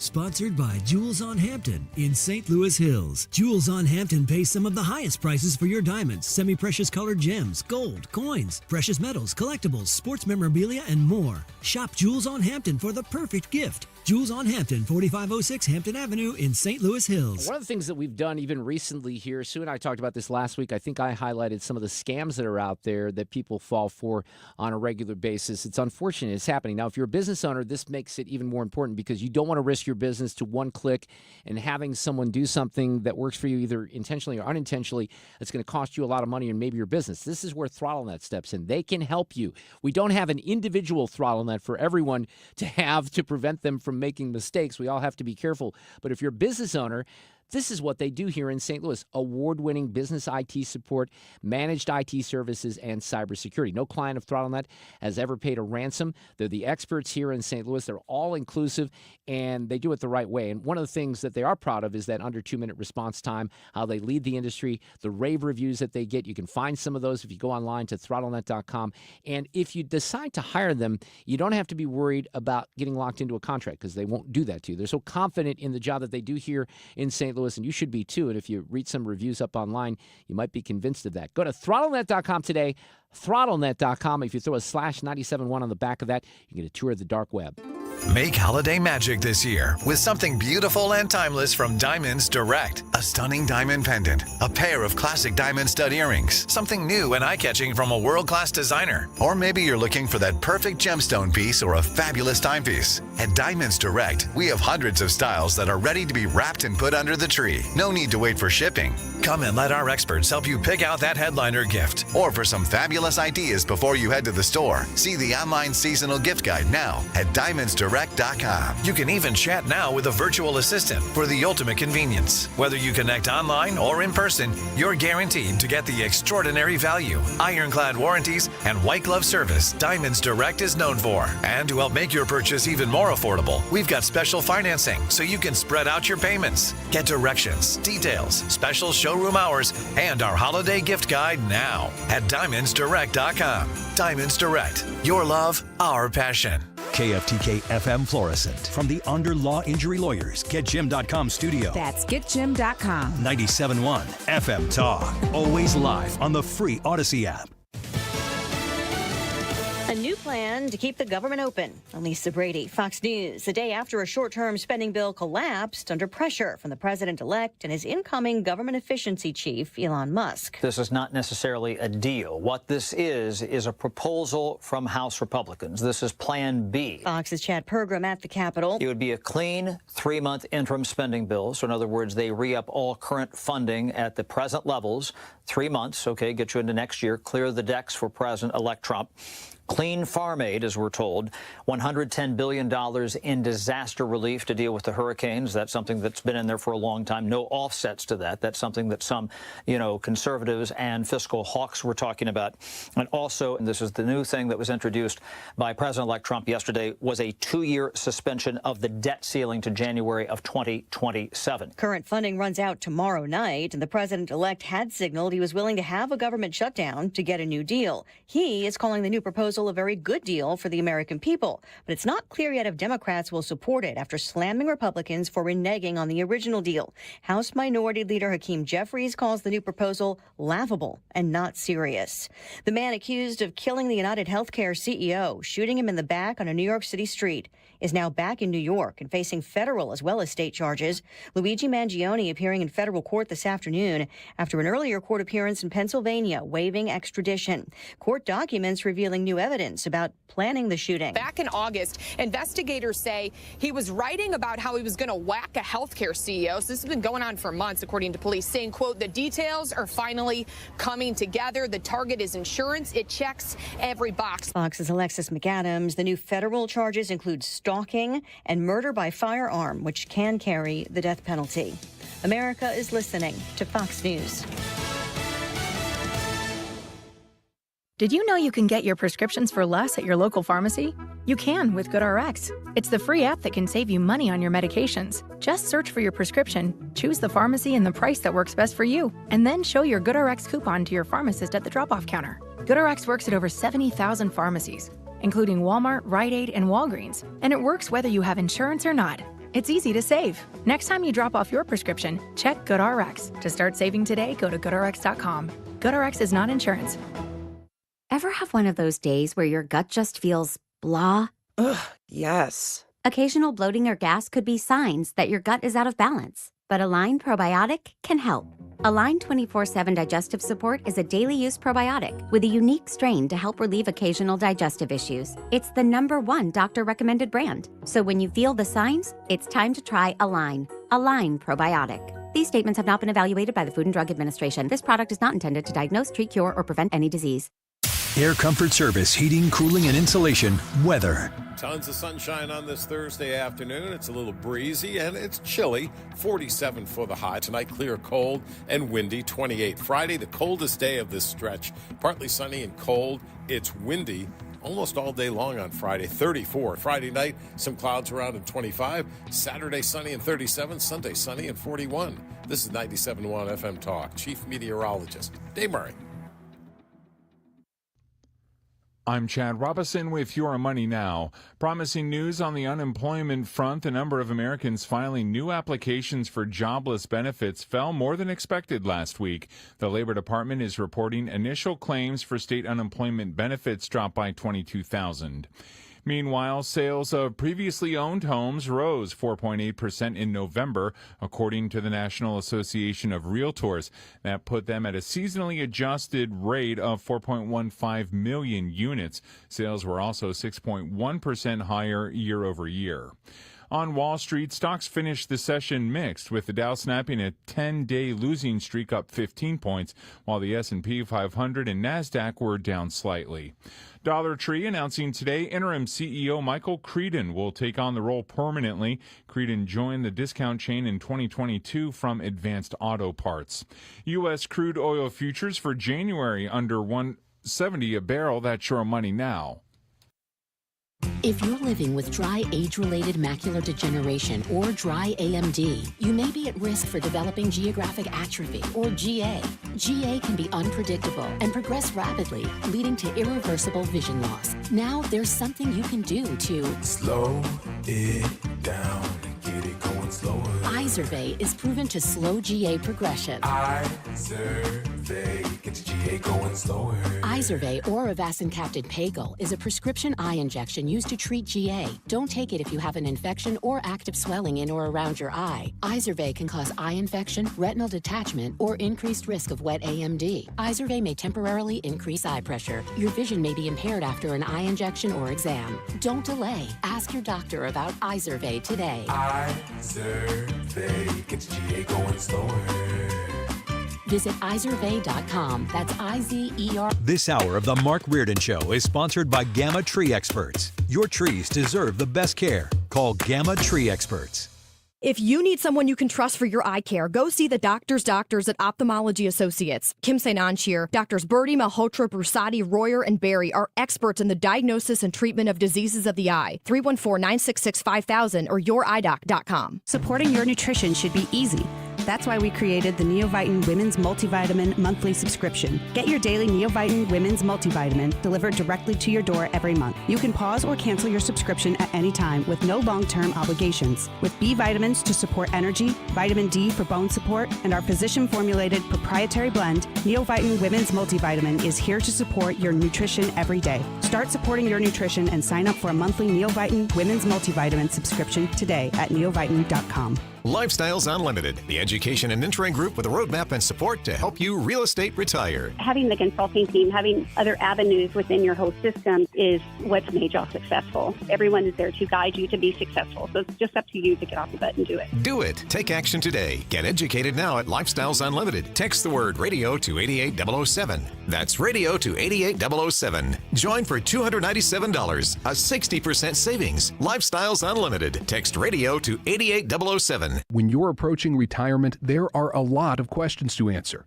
Do you have enough money to fund your income for life? How should you claim Social Security? And what's your plan for health care and long-term care? Hi, I'm Eric Robert, Director of Investments with the ClearPath Wealth Management Group at Stifel and host of On the Money Saturday mornings at 11 on 97.1 FM Talk. Don't leave your retirement to chance. It's crucial to understand and address relevant risks before you retire. Our team can help you get organized, guide you through critical retirement decisions, and create an investment portfolio designed around your needs. To schedule your free retirement plan consultation, go to clearpathinvesting.com. That's clearpathinvesting.com. Or call us at 636-695-2650. That's clearpathinvesting.com or 636-695-2650. Stifel Nicholas and Company Incorporated. But I'll find out. And I think I still Why have do the national tax resolution firms contact. need the tiny fine print at the bottom of all their TV ads? Hi, this is Lance Story with the Lance Story Law Firm. You don't hear fast talking disclaimers in our ads because the claims we make are 100% transparent. The Lance Story Law Firm primarily focuses on one thing, IRS problems. And we're regulated by the Bar Association, and we have a AAA rating with the Better Business Bureau. IRS issues are serious legal issues. The Lance Story Law Firm has helped thousands of clients navigate the best resolution plans, and we tell you up front exactly how much it'll cost. Tax resolution law is all we do. So before you send money to some out-of-town, high-pressure salesperson, give us a call at the Lance Story Law Firm, located right here in St. Louis. Call today to schedule your free consultation with me. 314-260-6120 or visit Lance, DRURYlaw.com. Helps having an idea. The choice of a lawyer is an important decision and should not be based solely upon advertisements. She walks down the stairs, feeling herself, looking like she just won a court case. This is actually a non-traditional Christmas song. It's got a funny way of using the same four chords for every song he made. From the band, the 1975, and you kind of got to wait a little bit to get to the Christmas part, which will be in the second half of the bumper music when we wrap Ethan's news. But Fred, this is a song about parents wanting their kids to come home for Christmas, essentially, and you just had both your kids come home, right? Yeah, both Shane and Noah are here from New York and D.C., so that's great. I like that song. Maddie Healy is the lead singer of the 1975, and you'll hear the Christmas part of it when I go out, because it's there's not a lot of non-traditional Christmas songs. Like, that's on their last album, and most people probably wouldn't even consider it a Christmas song. It's called Wintering. So I decided to use it. It's a great song. It really is. And I'm a big fan of the 1975. We have had several things happen today since the show has started that have been kind of interesting. And let me run down some of those here before we get to Ethan's news, filling in for Sue. You ready to go here? Bring it on, baby. All right. Well, first of all, there's a new CR. Let me talk about that. We had Carl Cannon on the last hour. During that conversation, details were starting to emerge about a 116-page continuing resolution for spending to not shut down the government tomorrow at 12:01, and it looks like Trump's supporting it. I don't know. Chip Roy had tweeted something out an hour ago. This was before they had released details. He was very insistent upon no increase in the debt ceiling. So I don't know where they are on that, but we're going to update you as we know information. And we have Duane Patterson coming up in the 5 o'clock hour, about an hour from now, and he will be all over this. I guarantee you that. The other thing, and this just sort of just happened, is, Fred, you looked up at the screen. I think Ethan did too. Neil Cavuto has decided to depart Fox. Now, the LA Times ran a story about this, saying that Neil Cavuto, the first anchor hired by Fox News, this is interesting, in 1996, is leaving the network, another casualty of cost cutting in the TV business. He's 66. They say that today was his last appearance on Your World. His current contract is up at the end of the month. Now, the way that some of these things are being described is, and this is the media environment that we live in, he was being offered a new contract, but it wasn't nearly what the old contract was. So he decided, because of the lower salary, to ditch out. Now, that's according to sources, if you will. But you know what they mentioned, Fred, in here, and I don't think I knew this, that they say big name anchors across the TV news business are being asked to take lower salaries as ratings and revenues are shrinking. Hoda Kotb of NBC's Today and Chris Wallace of CNN both chose to leave their roles. Are you telling me that Hoda is no longer on the Today Show? I didn't know that. Let me see this. I don't believe it. Maybe she's just leaving a different role. Let's see here. What does it say? I guess. Yeah, her last show is this week. Wow. That could actually get me going back to watch the Today Show again, because I swear I just can't stand her. And what was funny is, and I just mentioned this to Fred, Savannah Guthrie, who is the main host of the Today Show. I know Savannah. I worked with her in Columbia, Missouri many, many years ago. A lot of people don't know that. She was in Columbia at KMIZ. She didn't even go to journalism school at Mizzou. She was just working in Columbia at the time. And I was doing film reviews at Channel 17. So a bunch of us used to hang out. Savannah went to the University of Arizona, got a law degree, was on Court TV, really was doing great work, and then ended up on the Today Show. But when I took my son, this was like 6 years ago, maybe longer, Fred, when he graduated from Mizzou, I took Aiden to New York, and we saw Norbert Leo Butz in a musical, and he had us backstage because, I'm friends with Norbert. And then Savannah was nice enough to have us at the Today Show. So we did a little tour, and we got a chance to say hi. She's a big star now, so it wasn't a lot of time. But she introduced me to Hoda. And Hoda could not have been nicer. She was so nice, and I felt so bad. But she was very nice. But I guess I can go back to watching the Today Show, so that's kind of interesting. Speaking of the Today Show, Main Street St. Charles just received an award of some sort from the Today Show for like best Christmas themed something. I don't know if you've been down there at all. I think it deserves it. It is awesome down there, and they do a lot of cool stuff. But they received some award recently from the Today Show for that. Interesting. I did not know that. All right, so I got to play a song here, and I think that everyone in St. Louis. I'll ask you, Ethan, when you pulled this song, did you know it at all? No, I did not. It's a very popular song, maybe more popular here in St. Louis, and I'll explain in a second here. Because this is a what we would call a KC classic, right? Brewer and Shipley. It's called One Toke Over the Line. I have no idea what the lyrics are referring to, ladies and gentlemen. That's always been confusing to me. But these guys are from Kansas City. I don't know if you knew that, Fred. Yeah. Brewer and Shipley. They went out to LA though when they, started writing music. And this was a big hit. And the album was called, I have to look it up. It's called Tarkio Days or something like that, named after Tarkio, Missouri, which is north of Kansas City. But Michael Brewer has passed away at the age of 80. And he still lived in Missouri. He was down in the Branson area, apparently. Right, I think he died in one of the Cox hospitals in Branson. Yeah, he did. I guess this happened a couple of days ago. He passed away on what's today, the 19th? I guess it was just on Tuesday. And Tom Shipley said, Michael Brewer, my friend of 65 years and music partner for over 60, had to go. I saw him on Saturday at Cox Hospital. He told me he wanted to go home. He was weak and very tired. They took him home on Sunday, and his wife Scarlett called me this morning to tell me he was gone. So tonight I will raise a glass to Michael and drink to all those years, all those miles, all those songs, all those heavenly audiences we played for. Go with God, my friend. I'll see you on the other side. Oh, that's cool. That is cool. I don't know that I would count that song as like one of my favorites, but man, it was played a lot here. It's a classic. It definitely is a classic. And I'm always curious to know how much the rest of the country knows that song, because some of these hits were a little bit more regional. All right, Ethan, are you ready here? We're going to do Sue's News. Sue will be back on Monday. Let's roll. But right now we have Ethan. These allegations are deeply concerning. Does the president have any comment? We're not going to comment. It's not clear messaging. No. And now, Sue's News. Brought to you by Sue. But not today.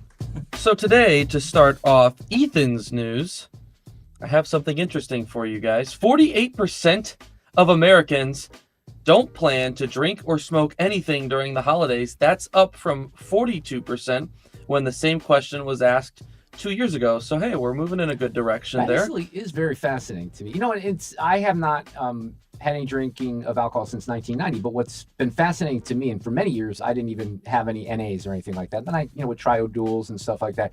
But the NA market and the mocktails, that's taken off. It really has. A lot more restaurants have more options, and that's encouraging.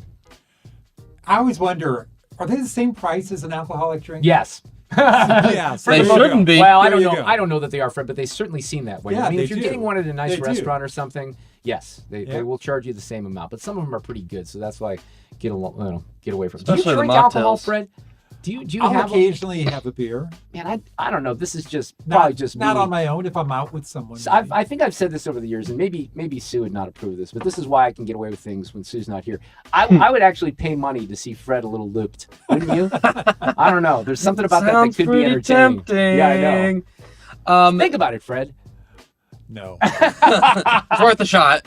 Yeah, true. Only 11% plan to do both drink and smoke, which is down from 13% 2 years ago. And for people who don't plan to be sober this month, here are the top things we're drinking.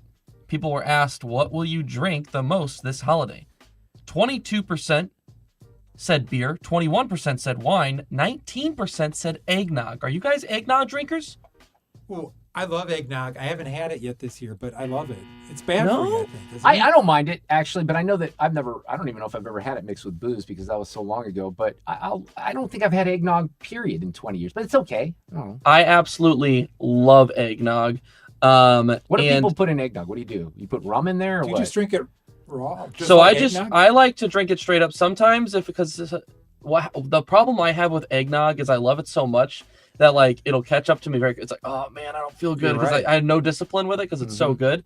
I almost tried it with some rum the other night. I'm like, you know what? It's just so good the way it is. I don't want to mess it up. I'm just gonna leave it as is. And I just was drinking it straight up. Sometimes I put a little milk in it to kind of ease it a little bit. I was at a party over the weekend and I noticed some people walking around with eggnog, but it wasn't out. It was just in the refrigerator. And I was just afraid to go into the refrigerator and take some of the eggnog. Yeah, that's a no-no. People were tempting me with it, but I didn't do it. Are you a beer drinker though, Ethan? Mm-hmm. I wasn't a couple years ago, and then I met my wife's family, and they're like craft beer connoisseurs, and they really got me into it. So and that fancy opened beer. I'll drink. I mean, I'll drink Bud Light if it's there, but it's I don't know. It kind of.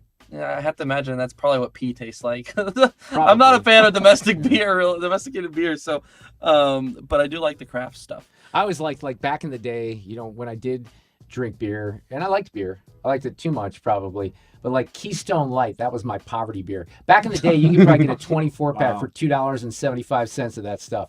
That might be a slight exaggeration, but I'm telling you. I don't really care for the domestic stuff. I like the craft beer. 17% said mixed drinks, and 10% of people are not messing around with the straight liquor. Moving on here in Ethan's news, a poll found the average American wasted 110 hours this year just searching for stuff to watch. That's around 4.5 days worth of time, or roughly 1% of your year that you will never get back. Luckily for us, we have the great Paul Hall, so we never have to deal with that issue. I think there's probably other people that can relate to this, because for me, when I get into the later evening hours, if I'm trying to fall asleep, I don't know why I do this. I do it almost like every night. I just click on Max. Is there something else I should watch? Then I go to Netflix. Is there something I should? And then I go to Hulu. And it's like, and then I never pick anything except for the damn thing that I was watching. However, Paul recommended this, and I started it a couple of nights ago. I got to go back to it. Max, Christopher Reeve documentary. Really good. Very, very interesting. It goes through and he essentially narrates part of it because they use his voice from when he was alive. So I would recommend that. I've only seen half of it, but that would be something I'd put on the list. 1 in 5 people think it's harder to find something to watch today than it was 10 years ago, even though there's way more content out there. The most common complaint was streaming services are loaded with too much old stuff that you have to sift through. 1 in 4 also think there's too much original content being produced, which I thought was kind of an interesting review from the people. It's just overwhelming. The content is a little bit too much. That's a good way to put it. And when you're looking, sometimes when you're looking for something new, it doesn't pop up because you do have so much of the older content. So I understand that complaint. It's kind of like it went from a garden hose to a fire hose. There's just so much. So if I were to ask Fred you guys, doing his best, Senator John Kennedy. that was nice. That was good. That was good. Maybe that can make one of the intros. If I were to ask you guys what America's national bird is, you would tell me it's the bald eagle, and I would actually tell you that you're wrong. America technically, officially, has never had a national bird, and until now. The House passed a bill this past week to make it the official bird. The Senate already voted on it unanimously this summer. So now President Biden just has to sign off and it'll be official. And you can thank a bald eagle enthusiast from Minnesota for making this happen. 78-year-old Preston Cook has been collecting bald eagle memorabilia for over 50 years. He has amassed more than 40,000 eagle-related items. What a random little niche to have. And then he donated. Do you have any indication why it took so long? Why would it take so long to get to this point? Well, I mean, it's on the seal, for God's sake. I have to imagine it's probably just like, it goes without saying is probably what it was. But then the question would become, did we really need this? I mean, we've been okay for all these years. Did we need something? They can't even do the serious business, but they can pass unanimously in the Senate the national bird legislation. Funny how I'm biased, but I think it should be 2 birds on a bat. Amen to that, brother. Thank you, Fred. Okay, as we move on quickly, as we near our wrap up, our birthdays for today, not as many as yesterday. Boy, there was a lot of big ones yesterday. Jake Gyllenhaal, 44, and Alyssa Milano is 52. Today is... Well, I had a crush on her. I think we all did. Who didn't? I did too, so I learned her politics. But she was very... Fred, you remember we interviewed her for the All-Star game. Right. Cool. A line of female clothing. She created a line of baseball merchandise for women that was pretty impressive. Yeah, she was very nice. But then I learned her politics. Interesting. How about that? Today is National Hard Candy Day.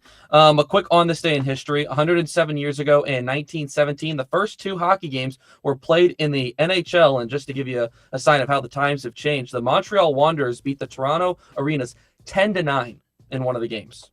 Wow. The Titanic was released 27 years ago today. And Dolly Parton's 9 to 5 came out in 1980, 44 years ago today. I saw this on the musical history list, and I was going to send this to you, but I'm impressed that you did it on your own. So, iconic song, iconic movie. Am I earning a reputation of being able to hold my own in Ethan's news yet? Some points. We're getting there. Some points, yeah. Okay, we wrap up with the random fact of the day to conclude Ethan's news. Every British king or queen has a second birthday assigned to them if their real birthday isn't in the summer. So there's good weather for their birthday parade. For example, Queen Elizabeth II's actual birthday was April 21st, but her official birthday was held on a Saturday in June. And the same with King Charles. What? His real birthday is November 14th, but his official one was on June 15th. And that is it for Ethan's news. I don't like that, and I'm fascinated by it. But that was really good. You don't have to. I told you this yesterday, right? You do not have to do the random fact tomorrow. I'm relieved because that's the hardest part. That will be tackled by Alexa Reardon. She has already laid claim. She started reading me the random fact that she had last night. It runs about 3.5 minutes. So I told her she might need to cull it down just a little bit, but she's very excited. She also has a Christmas song picked out for the bump at 407 tomorrow. So she's coming in. She's off school, and we're going to have that. This is on pace to be perhaps the greatest Sue's News fun fact ever. Don't overbill it, but there is the potential. I'll go out with part of the 1975 song that's a little bit more Christmas oriented. We're coming back with Phil Holloway. Have a discussion and it's Christmas. This is gonna be a nightmare. I just came for this stuff and not to argue about nothing but my words. I'll be home on the 23rd. Yeah, drive up on the 23rd.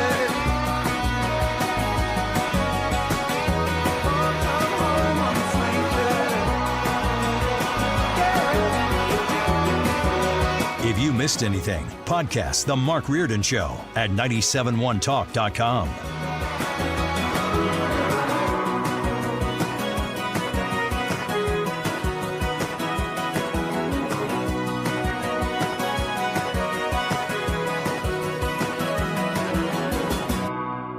Dependable traffic on 97.1 FM Talk. Well, let's take some delays on 270 first. Northbound, you're jammed from 44 to just about Doherty Ferry. Southbound side, heavy Page down to Doherty Ferry as well. 70 westbound, slow from 367 to Lucas Hundon approaching 67. Eastbound side, heavy getting into downtown now. 170 southbound, heavy from Olive to 64. Northbound side, slow from 64 to Olive. On 64 westbound, Kings Highway to Big Bend, 67 to 270, past 340, and then 364 to 70. You've got delays eastbound that take you through Chesterfield, then 170 to Big Bend, and 55 spots southbound from Gasconade down to Lindbergh. I'm Trent Erickson with traffic on 97.1 FM Talk.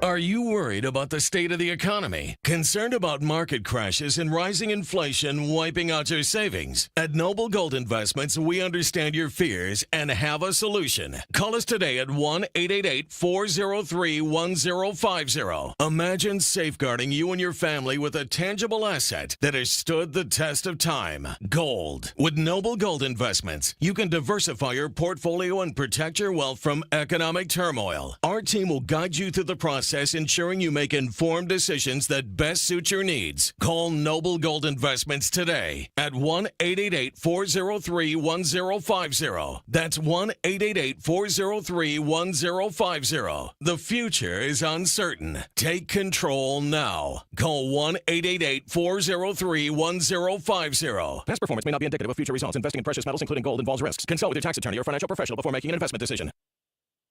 Of an online medication consultation with an independent healthcare provider through the LifeMD platform and are only available if prescribed. Subscription required. Individual results may vary. Additional restrictions apply at lifemd.com. Read all warnings before using GLP-1s. Side effects may include a risk of thyroid C-cell tumors. Do not use GLP-1s if you or your family have a history of thyroid cancer. Should GLP-1 weight loss medication like Wegovy and Zepbound cost hundreds of dollars? We don't think so. TryLifeMD.com helps provide insurance access to the leading GLP-1 medications. Visit TryLifeMD.com to get your free insurance benefits check and see your eligibility in minutes. Listen to Tara's story after losing 42 pounds. You just take your shot. It doesn't feel like you're on a diet. What I wasn't expecting it to do was to shut off the food noise. I'd gone from 237 to 195. This was life-altering, and if I can do it, I feel like anybody can do it. Get started right now with your free insurance benefits check and see your eligibility for coverage in minutes at TryLifeMD.com. That's TryLifeMD.com.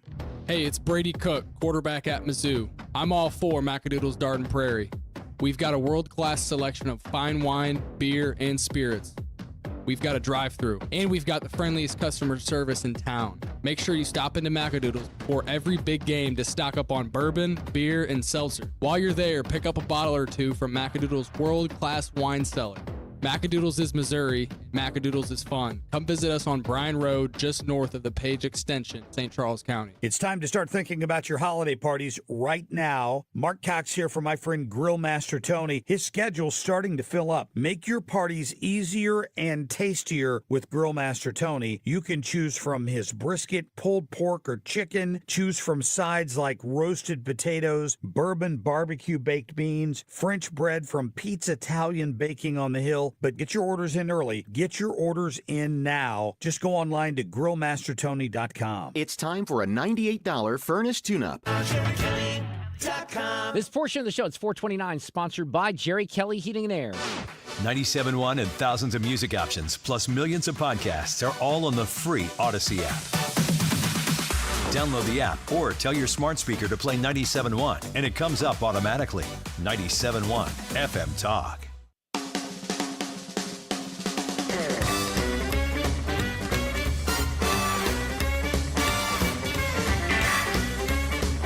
Oh, little Brian Setzer Orchestra and Let It Snow this afternoon. The weather outside is frightful, but the fire is so delightful.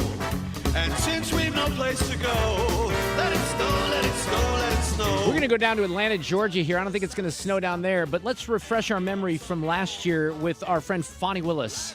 confused. You think I'm on trial. These people are on trial for trying to steal an election in 2020. I'm not on trial, no matter how hard you try to put me on trial. I don't need anything from a man. A man is not a plan. A man is a companion. Let me tell you which one you lied in. Right here. I think you lied right here. No. This is the truth, Judge. And it is a lie. It is a lie. Ah, the memories of Fani. Our friend Phil Holloway down in Atlanta, Fox News contributor and analyst with us this afternoon. Merry Christmas, Phil. How are you? Oh, Merry Christmas. Happy to be here, guys. How are you? I'm good. So what happened here? They didn't throw the case out, though, but they said that she's off the case. Yeah, no, they didn't dismiss the indictment, although it's effectively dead. Look, we never expected that the Court of Appeals would dismiss the case on this basis. I mean, the parties asked for it, at least the defendants asked for it, but I don't think anybody realistically expected that piece of it would be granted. But here's the thing. She's gone, well, as soon as her appeals are exhausted, and she does get to ask the Georgia Supreme Court to weigh in on this, but I don't think that's going to go anywhere. So once this is completely final, we have an orphaned indictment, Mark, and what that means is that it's an indictment without a prosecutor. And so under Georgia law, when you have prosecutors that either voluntarily or, like in this case, involuntarily are recused from cases, the prosecuting attorney's counsel, very small state agency, they can choose to dismiss the indictment outright as a matter of their own discretion, or they could try to find another prosecutor in the state of Georgia. But that's very, very unlikely. I don't see any prosecutor willing to take the case. I could be wrong, but look, they would probably have to suspend all their normal operations and find the money somewhere, somehow, to devote towards prosecuting Fani Willis's pet project. And look, they have to go back and start all over, basically, because of the way that her actions have tainted the viability of the case from a prosecution perspective. So, yeah, so like the judge matter, this is a huge win for all the defendants who are involved in that indictment, and I think it's effectively over. Yeah, because the judge said, Trenton Brown is the judge, I guess, that said in the order that Trump and eight of his co-defendants had numerous grounds to appeal the case after the lower court imposed an improper remedy, despite concluding that Willis's prosecution had a significant appearance of impropriety. So they kind of slapped her pretty good here too, didn't they? Yeah, they did. And the big thing that really I hope gets everybody's attention, but certainly hers, is that they reminded prosecutors that their job is to bring cases and comport themselves, conduct the affairs of their office in a way that is in the interest of the public, okay, not in their own personal interests. And that's really what's at stake here. Whether it's, as some people might say, a sort of self-dealing financially by funneling money back to herself through her prosecutor boyfriend, or if it's in her personal political interests, or just out of pure personal, hatred for a particular individual who she decides to target. That's just not how prosecutors are supposed to run their affairs. They highlighted that in this opinion today. I don't see the Supreme Court taking it, but if they do, it might be simply to underscore that point and to affirm Georgia's Court of Appeals. But needless to say, this was look, this is a bad day for Willis, but she's had a particularly bad couple of weeks, losing basically the YSL trial and all that. She's really, really on her heels right now. Well, it seems like a lot of these prosecutors are. Look, we gave Kim Gardner the boot here in St. Louis. Gascon is out in L.A. Kim Fox in Chicago. Alvin Bragg's still hanging on, but how funny, I don't know if you saw, did you see, and I was impressed with the police commissioner of New York City coming out and really, very forcefully saying all this praise for Luigi Mangione is just sick. Alvin Bragg standing right next to her. He hasn't said a damn thing since the Danny Penny, acquittal. I'd love to hear some more comments from him, but that was embarrassing just to have him up there. I give Jessica Tisch credit, though, for being so hardcore and saying, look, this is insane to hold this guy up as a hero. Look, that's just a phenomenon that really, really has me scratching my head.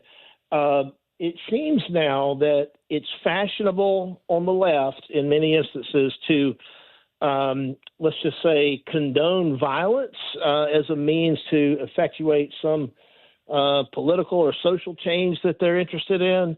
You get all these folks like Bernie Sanders, and they'll say, well, this is terrible, but and they have to qualify it with the word but, and then they go on to express some type of statement for, I guess, in a more or less appreciation for what the murderer has done up there. Yeah, and so it's just really, really disturbing.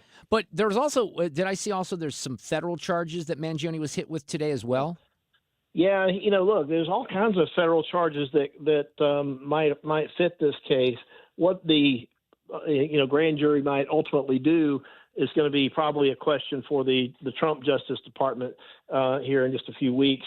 But needless to say, it's illegal to cross state lines to avoid criminal prosecution. There's a federal murder statute that I think would apply here as well.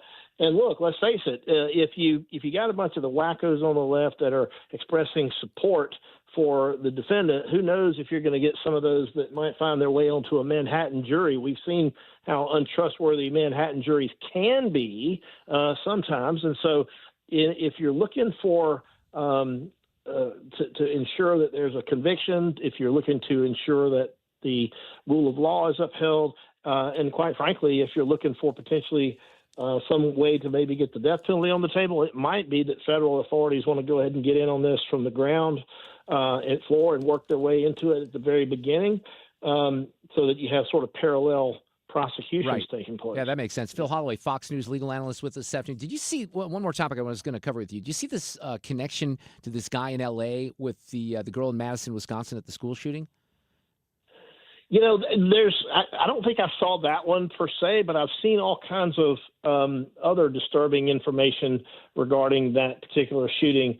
And it's to the point where I think I've seen it all, and then I see something else that I've never seen so before. this is I almost missed this myself. This was in the LA Times this morning, and it says, and there's a television station, CBS 8 out there, FBI agents detained this 20-year-old guy from Carlsbad, California. And I guess they learned that he was in communication with this 15-year-old Samantha Rupnow. They say that during the FBI interview, Palendorf is the guy's name, he admitted to the FBI that he told Rupnow that he would arm himself with explosives and a gun, that he would target a government building. That's according to some of the court documents. I guess the thing that jumps out to me is this kid's 15 years old, and she's talking to a guy who's 20 in Los Angeles about, shooting up schools. That's rather staggering. Well, and so the idea would be that if anybody gives any kind of encouragement to somebody to go and commit an act like that of violence or any other crime, they could potentially be criminally liable as an accessory to that crime under various state and even federal statutes, because we're dealing with interstate commerce when you're talking about the internet or anything basically, electronic, right? So there's a federal nexus there, and if the charges are appropriate, they should probably be brought, because you just cannot condone or sit back and not prosecute when you have this type of activity that encourages such senseless violence. Absolutely. Do you have awesome Christmas plans, Phil Holloway? Oh, listen, we're going to be here. We're going to be at home at Christmas. And then, of course, New Year's is right behind it. And I'm looking forward to some downtime. It looks like all the judges that I deal with wanted to cram everything into the last few days right here going into the break. Are you a big football guy or not? Oh, yeah, we got big SEC folks here in Atlanta and in my house, and we've got, of course, the Georgia Bulldogs, so we got a lot of football to look forward to around here as well. I'm looking forward. Look, you got all kinds of college games and pro games spread out. I'm so glad. Look, I know a lot of people are NBA fans. I'm not. I was in an NBA city a couple of times. I lived in Chicago and Milwaukee, and I got into it when I was in Milwaukee. But, for those of us who don't live in an NBA market, it's really, really off the radar. I guess the same would apply for hockey if you're not in an NHL market. But I'm so glad that they have NFL games on Christmas. I'm sure that the teams might not be as happy in their families, but I didn't want to watch NBA basketball on Christmas Day. How about that? Well, once we get a little bit older, we need things like that to occupy a lot of our time, particularly later in the day on Christmas, as we need to just sort of wind down. I don't know what you're talking about. I have no idea what you're talking about, Phil. Hey, Merry Christmas. Thank you so much for everything. Happy New Year. We'll talk soon. The fire is slowly dying, and my dear, we're still goodbying. As long as you love me so, let it snow, let it snow, let it snow.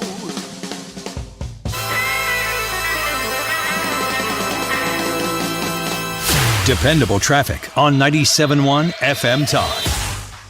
I got some slowdowns if you're on 270 northbound from Manchester to 64. Southbound side heavy spots that go from Page down to 55. Route 70 westbound slow Kings Highway to Lucas Hunt and approaching 67. Eastbound side slow getting into downtown. 170 southbound heavy Olive to 64. Northbound side from 64 up to just past Olive and 70 to Airport Road. 64 westbound Kings Highway, you hit the brakes over to Big Bend. 67 to 270 past 340 and 364 to 70. Eastbound side heavy going through Chesterfield. 170 to Big Bend. Southbound 55, you've got those spots that go from Gasconade down to Lindbergh. I'm Trent Erickson with traffic on 97.1 FM Talk. Brought to you by Warner Brothers. The college football playoff is here, and you don't want to miss a moment of the action. With the new 12-team format, it's guaranteed to be bigger and better than ever. The college football playoff presented by Allstate begins with 4 first-round games, December 20th and 21st on ESPN, ABC, TNT, and Max. Well, I sincerely hope that you're not facing the end of your marriage, but if you are, I'm going to guide you into some expert legal advice here and assistance with the law offices of Susan L. Ward, LLC. Susan's awesome. She's a great sponsor of 97.1, has been for a long time. We love her. We love what she offers when we call her in as an expert on some cases or things that are in the news. And if you've heard her, you can kind of hear the personality shine through. She is really awesome to deal with, very professional, very friendly, and they will take great care of you. They have multiple locations here in the St. Louis area, and they've been doing this for 2+ decades. So that's important because experience matters in everything, but it really matters in this particular area of the law where emotions play a big role. Maybe children are involved. They can get you through all this. And I always recommend Susan for things that happen in the aftermath of a divorce, post-divorce issues, modifications, the end of child support, changes to child support, all of those things. And you can find out more and everything you need to know and even a confidential contact form up online at stlfamilylaw.com. The focus on family law, the emphasis on you, Susan L. Ward. The T.R. Hughes Homes for the Holidays display and inventory sale is going on now through the rest of the year. Move-in ready, up to $50,000 in savings just in time for the holidays. Visit trhughes.com for details. That's trhughes.com. Greg Hammonds at greghammonds.com wants to remind you that if you pay for your own health insurance, open enrollment ends January 15th. If you are looking for coverage, do not go online looking for quotes. You'll get endless calls from call centers, and they will not stop. Instead, call Greg, an expert with over 40 years' experience, and he can provide sound advice for your health insurance needs. Their plans, if you qualify, let you pick your doctors, and it's 30 to 60% lower cost than Obamacare. The monthly premiums are independent of your income, so there will be no surprise tax bills. If you pay for your own health insurance, own a small business, you're uninsured, you're on COBRA, or your employer coverage is just too expensive, call Greg at 314-794-7784. That's 314-794-7784. Or go to greghammonds.com. That's greghammonds.com. They will custom design a plan managed by you, not the government. The Mark Cox Morning Show. Jim Talent, I think the course ahead here is to pass a clean CR, even if it's very short term, okay? Send that over to the Senate. And then if the Democrats won't pass that, then they're the reason the government shut down. The Mark Cox Morning Show, weekdays from 5 to 9.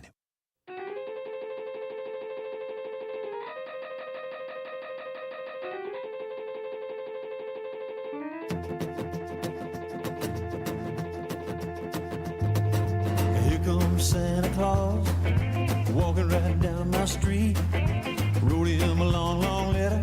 Well, on the topic, by the way, of the CR, there's action on that. We're going to have the very latest after the top of the hour. Our friend Duane Patterson from hotair.com will have the very latest. They do have a new version of the bill. It's 116 pages. It's not 1,500 pages, so we'll get to that. Let's talk a little bit about our friends up north in Canada. Here's what President Trump has said recently. Drugs are pouring in at levels never seen before, 10 times what we had. They're just pouring in. We can't have open borders. And I said to the president of Mexico and to Justin Trudeau, if it doesn't stop, I'm going to put tariffs on your country at about 25%. And he's been kind of teasing Justin Trudeau as the 51st governor of the 51st state, right? And Trudeau says, we were supposed to be on a steady, if difficult sometimes, march towards progress. And yet, just a few weeks ago, the United States voted for a second time to not elect its woman president. Everywhere, women's rights and women's progress is under attack, overtly and subtly. But I want you to know that I am, and always will be, a proud feminist. You will always have an ally in me and in my government. Yeah. There's a word that I want to use with Justin Trudeau that I can't use on the radio because of the FCC, and if I had a damn podcast, I would use it. And I think you know what word that is. Pretty sure that Joe Warmington, our friend the Toronto Sun, knows what that word is. How are you, Joe? Merry Christmas, Happy New Year, all that stuff. How are things in Canada? Well, state, we're hanging in there, with our new president coming in and all that. But no, it's painful to listen to those clips. It really is. Yeah, it's really, really embarrassing, the whole thing. And, I understand politics a little bit, but this is kind of a new area.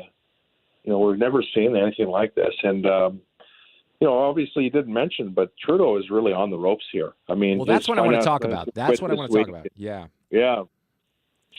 Well, so what's the reality of him being on the ropes? Because we get limited information. I've seen things certainly that indicate that he could be on his way out. Your system of government works a little bit different than ours here. So what's the very latest on that? And how can you explain it best to my audience? Well, let me say this, that I gave him the nickname Trudini a long time ago. This guy's had more scandals than anybody in politics ever. I mean, I'm talking, he wore blackface, not just once, twice, like so many times he can't remember. He's got a Gropegate incident with a reporter that he's, got away with saying, look, sometimes women see, interactions differently than men, things like that. I mean, he gets away with stuff. SNC-Lavalin was a business case where they were charged on the international with a crime, but he made a deal to let them just pay a fine instead. I mean, we're talking, this guy's really something. I mean, he's as good at doing this stuff as anybody. So I don't rule him out. But with his finance minister and his partner in crime for the last 9 years, Chrystia Freeland, a big WEF and globalist type, she turned on him over our big deficit here, which is 62 billion, the annual deficit, which is about 40 billion higher than it was a couple of years ago. So it's outrageous. We've got big problems here. So his own party's turned on him. The whole country's tired of him. They're ready for Pierre Poilievre to come in, but Trudeau doesn't have to call an election until the earliest October. But in our system, you can force an election if you have a vote of non-confidence in the House of Commons. So it's not quite like the American system where you've got these fixed dates. They try to have fixed dates here, but they really don't, because he's got a minority parliament. He could lose it. We could be to an election, but I tell you, Trudini is the best at this. And so I wouldn't be surprised if he makes it through Christmas here into the spring and probably all the way to the fall. And you never know. As crazy as it sounds, remember, he got elected, Mark, with 29% support of the country. He doesn't have much support. But the way the system works, almost like the popular vote and the way you have the Electoral College here, it's seats and it's regional. And so, if you can, in the parties split it up, we've got 5 parties in Parliament.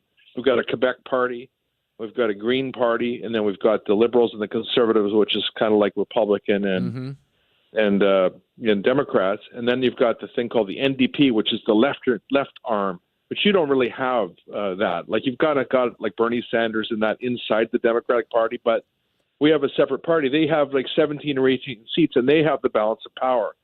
So hopefully that explains it. But, we've got a crisis with this 25% that President Trump is talking with about the bringing tariff, in. on the tariffs, yeah. And that's what, let's go back to that, because you mentioned Chrystia Freeland, and we don't have the perspective of that. So one of the things I learned even from you, Joe, here, she's the former Deputy Prime Minister and Finance Minister, but she was an ally, longtime ally of Justin Trudeau, you're saying?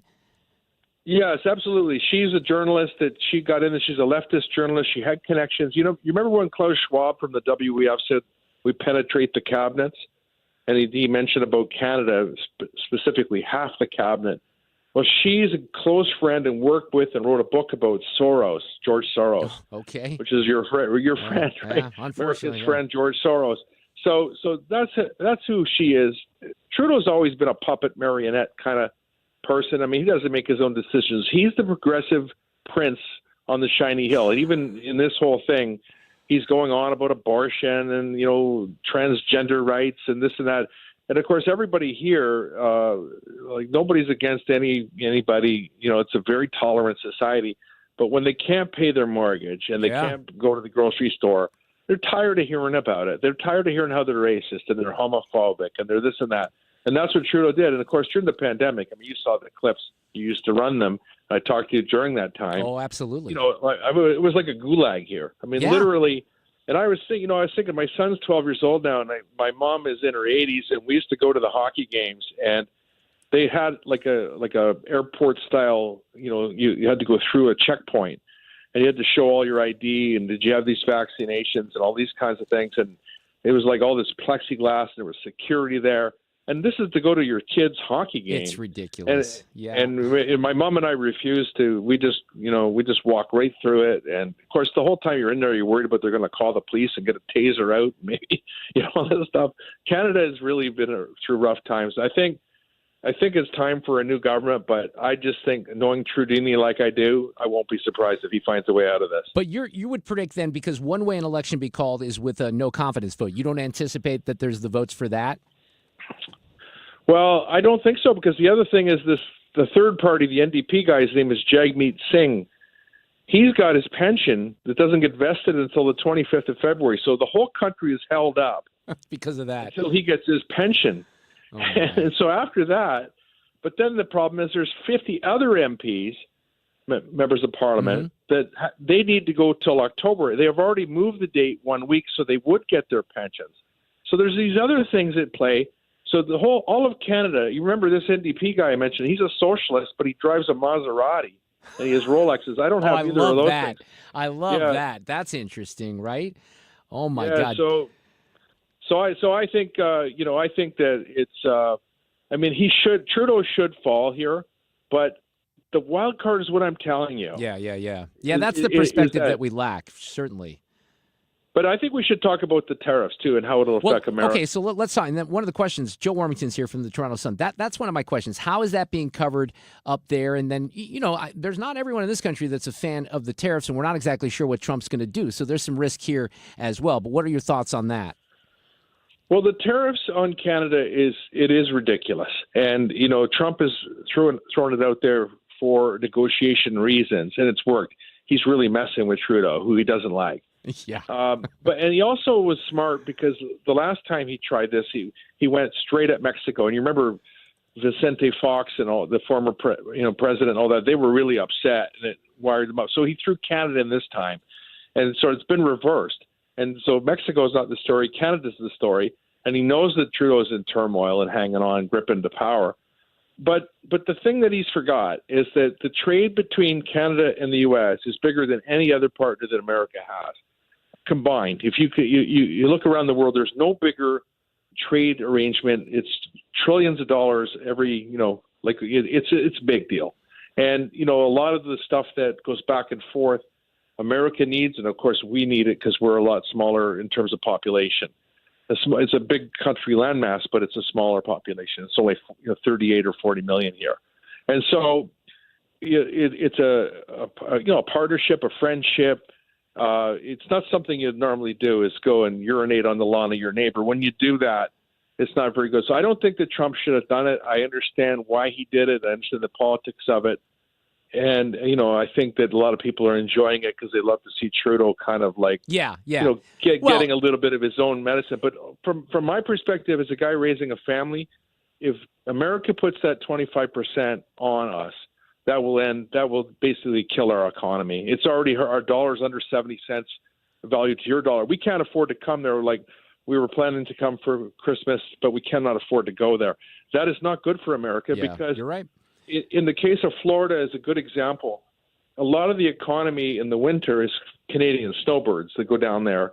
If they can't go there anymore, and we're dealing with hundreds of thousands of people, that will affect some regions of Florida. So, and there's bigger things than that. There's obviously oil that comes across. Oil is a big part of it. Yeah, more than 50% of the crude is from Canada that we have in this country. Yeah, so I think Trump knows that. I think he's just having a little bit of fun. I don't know exactly. And the other thing, too, is when President Trump talks about the border and the fentanyl coming in through Canada to the United States, I know it's happened, but I'm going to tell you something. You know what comes through Canada or into Canada from the United States? First of all kinds of those, M13, all the gangs that come up north, they come right here, and they go across in Quebec, and our RCMP would carry their bags. Every day there's a shooting, and I live in the Greater Toronto area. I cover this area.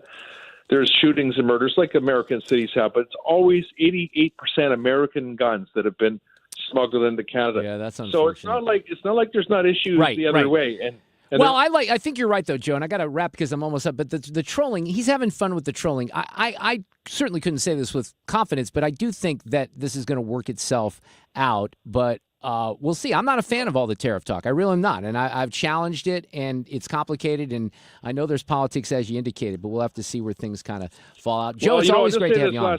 I'll just say this last thing. I want to wish everyone Merry Christmas. Look, at President Trump coming in ultimately will be a good thing for Canada because they will make a deal. He's a deal maker. Yep.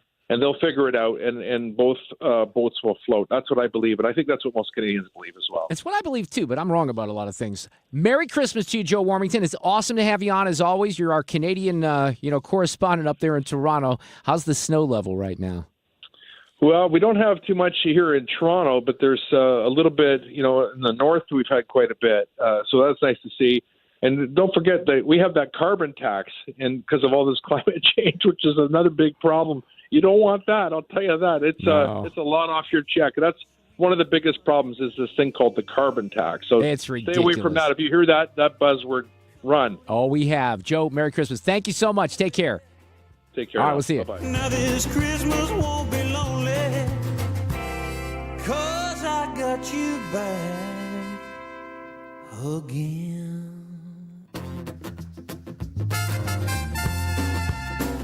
Thank you, Santa. Follow Mark on Twitter at Mark Reardon KFTK and Instagram at Mark Talk. You're listening to The Mark Reardon Show.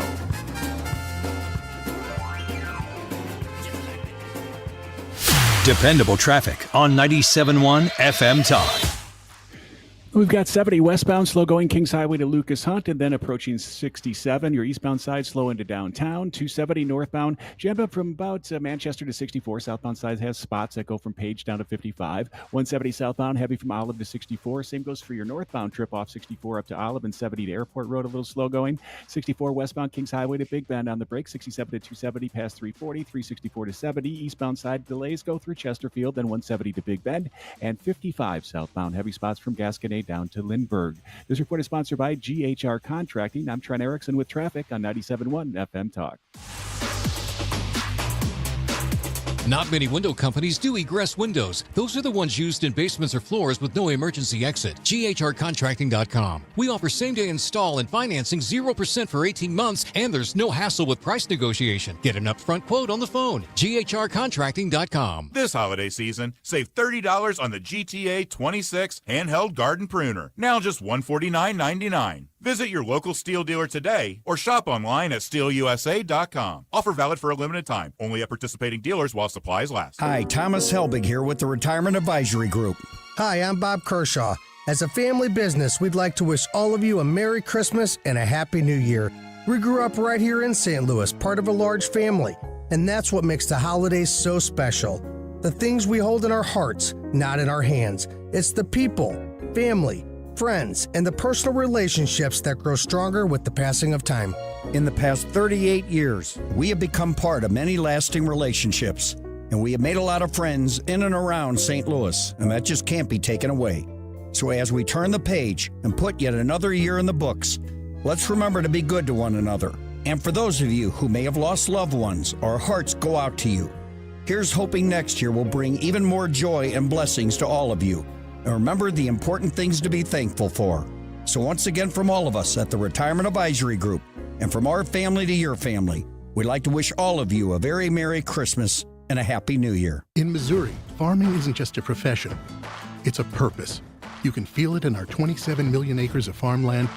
You can see it in the nearly 41,000 Missourians who work in agriculture. You can hear it at our farmers markets. You can count it in the $93.7 billion it brings our state. And you can taste it at your family's dinner table. A lot of farmers in our state rely on Bayer's tools and inventions because Bayer has a purpose too, to help farmers thrive. Learn more at go.bayer.com/purpose, paid for by Bayer. Hi, I'm Jim Brennan of McKelvey Homes. Have you always wished for a brand new home, but don't want to leave your neighborhood? You are in luck. McKelvey has brand new move-in ready homes in established neighborhoods like Creve Coeur, De Pere, Kirkwood, and many more. Select one of our custom home sites or we will build on your lot. You will love McKelvey's legendary quality and personal service. Visit McKelveyhomes.com and move up to McKelvey since 1898. KFTK FM Florissant. From the Under Law Injury Lawyers, GetJim.com studio. That's GetJim.com. 97.1 FM Talk. Always live on the free Odyssey app.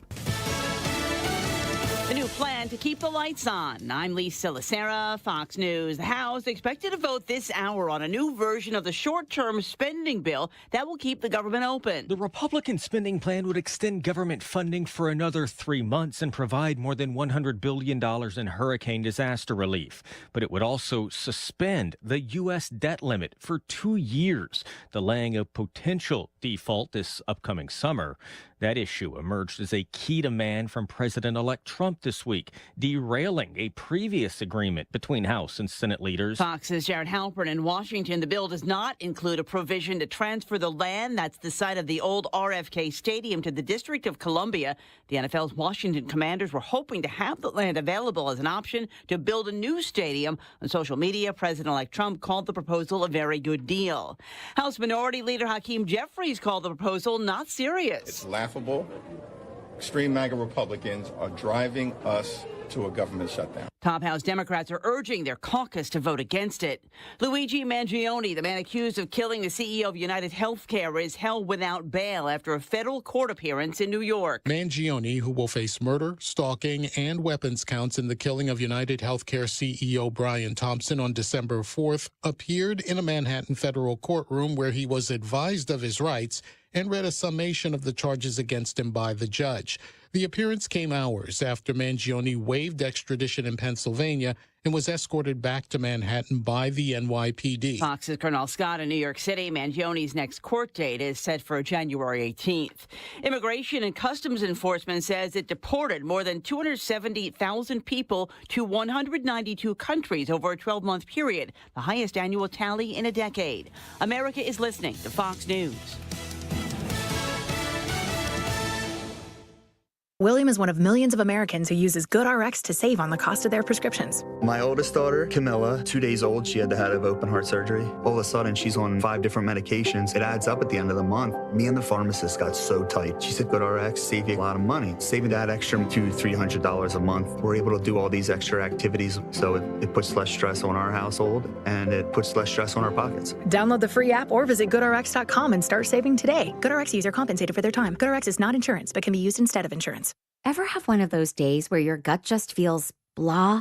Ugh, yes. Occasional bloating or gas could be signs that your gut is out of balance, but Align Probiotic can help. Align 24/7 Digestive Support is a daily use probiotic with a unique strain to help relieve occasional digestive issues. It's the #1 doctor-recommended brand. So when you feel the signs, it's time to try Align. Align Probiotic. These statements have not been evaluated by the Food and Drug Administration. This product is not intended to diagnose, treat, cure, or prevent any disease. Air Comfort Service, heating, cooling, and insulation. Weather. Tons of sunshine on this Thursday afternoon. It's a little breezy and it's chilly. 47 for the high. Tonight, clear, cold, and windy. 28. Friday, the coldest day of this stretch. Partly sunny and cold. It's windy almost all day long on Friday. 34. Friday night, some clouds around and 25. Saturday, sunny and 37. Sunday, sunny and 41. This is 97.1 FM Talk. Chief Meteorologist Dave Murray. Hey, it's Mark Reardon from my friends at ThrottleNet, and you've probably heard George Rosenthal from ThrottleNet on the show. He's a technology whiz, and George and his team can educate you and your business on the dangers lurking with technology. Here's a unique opportunity along those lines. Does your company have a lunch and learn or guest speakers? For a limited time, ThrottleNet is providing free lunch and learns to provide cybersecurity awareness training. One click can cause a ton of damage to your business. ThrottleNet is determined to make sure that doesn't happen. And if it does, they're the cybersecurity experts who can help. ThrottleNet is known for high customer satisfaction, averaging 99% happiness with over 35,000 surveys. They have an industry-leading response time of less than 2 minutes. And no clients of ThrottleNet have ever paid ransom as a result of a cyber attack. Contact ThrottleNet at throttlenet.com/971 and we can schedule your free company lunch. Don't miss out. Find out more today about ThrottleNet at throttlenet.com/971.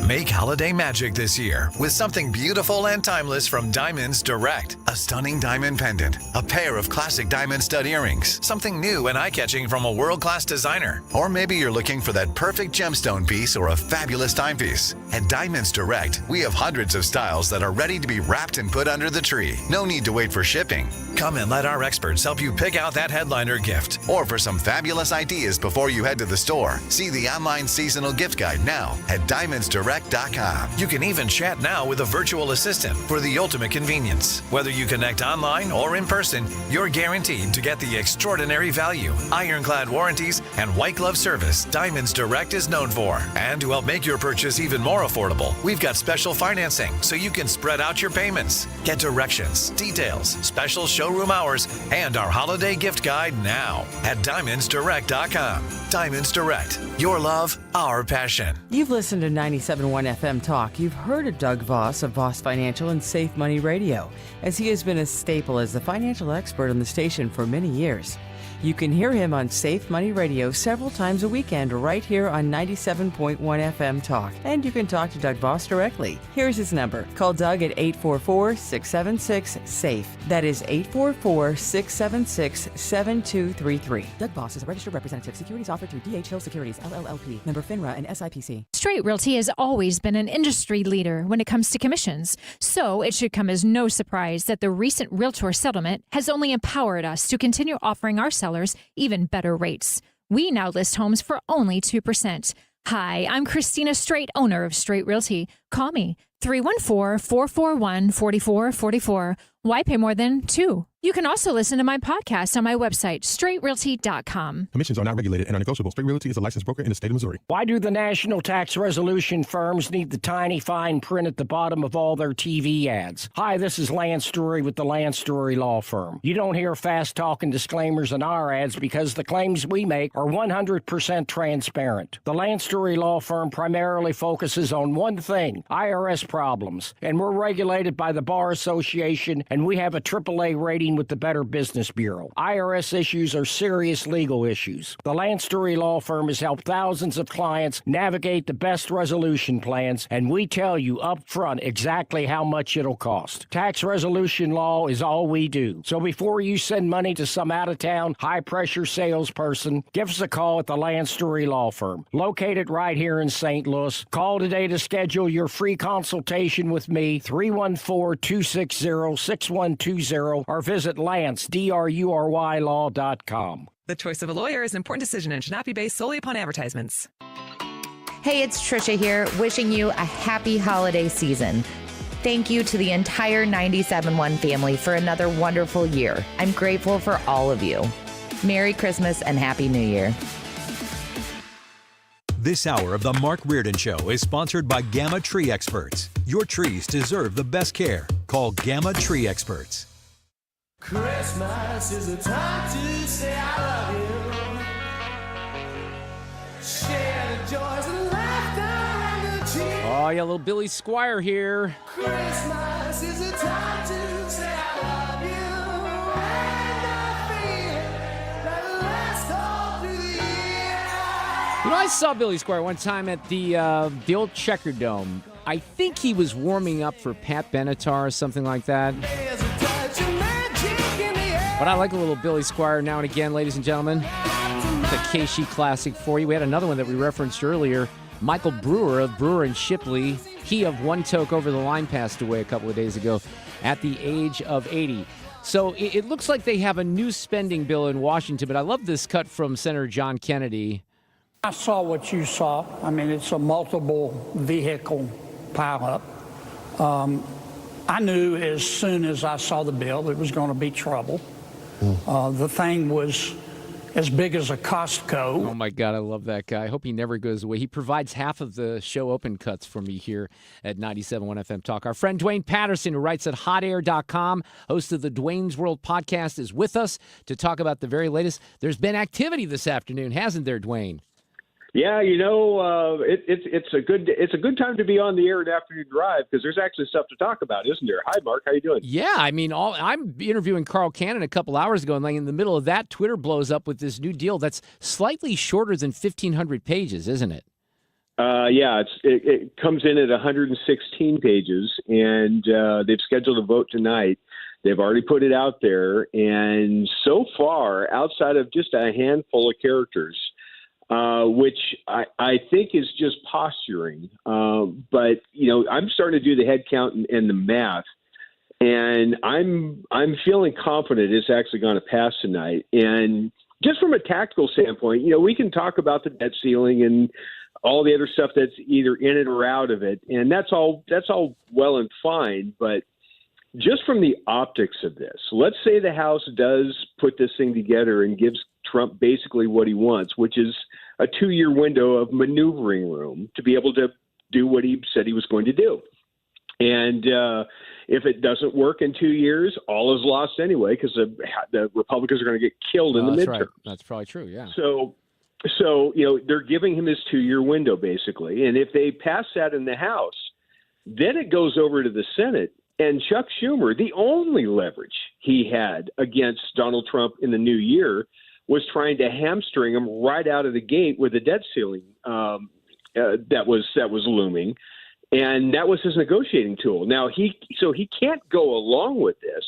But if he says no and the Senate Democrats scuttle it, whatever happens with the shutdown, it's totally on them.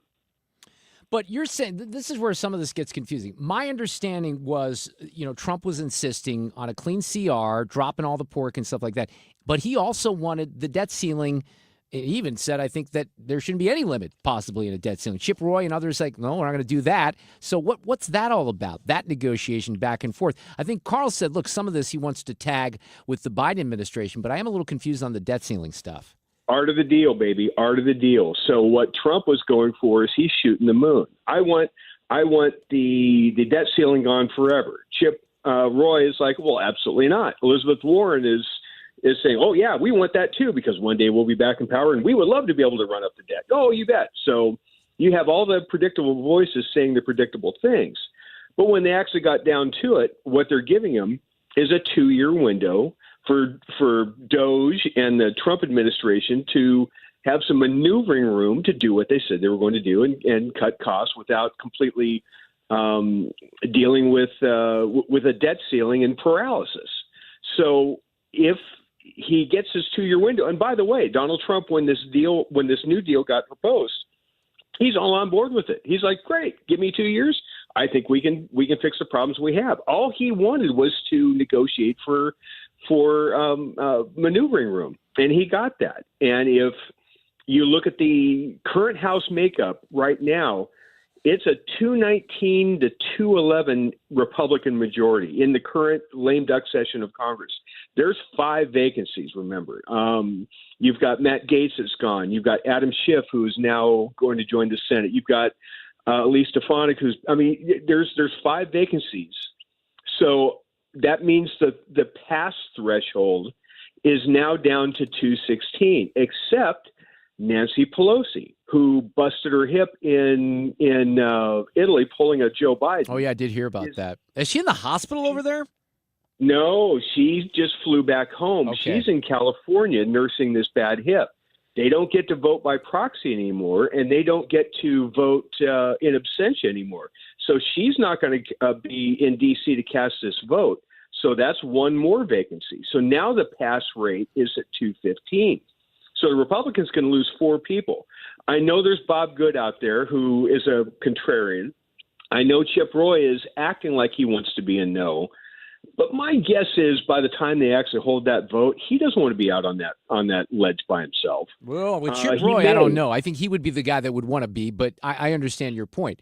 But listen, I want to go back to Senator Kennedy just for a second here and want to get your reaction because I want to kind of focus on Mike Johnson and how he's managed this. I'm not criticizing anybody, but Mike's problem is on the Republican side of the aisle over there. He's got some free-range chickens, and they wander off, and he can't catch all of them. And there's only one person right now who can catch them, and that's Donald Trump. A little hard to hear the audio, but he goes, I love that guy, by the way. He says there's the free-range chickens. Free-range chickens. Yeah, he's got free-range chickens. So, but, I guess he would be talking about Chip Roy and some of the others, but the free-range chickens are kind of trying to stand up for what the American people might have voted for here, aren't they? Well, absolutely. And here is what Trump's problem is, okay? So you've got the Northeast Republicans, the Mike Lawlers, and those people who he supports, and people that voted those center-right Republicans into office that also voted for Trump. Okay, so Trump's people, they want the SALT cap lifted, and they want that restored.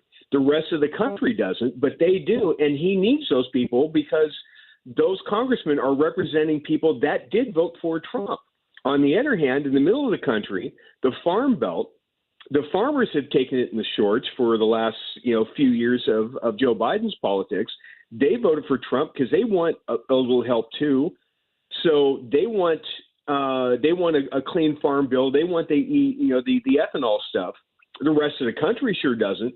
But those people voted for Trump too, so they want their piece.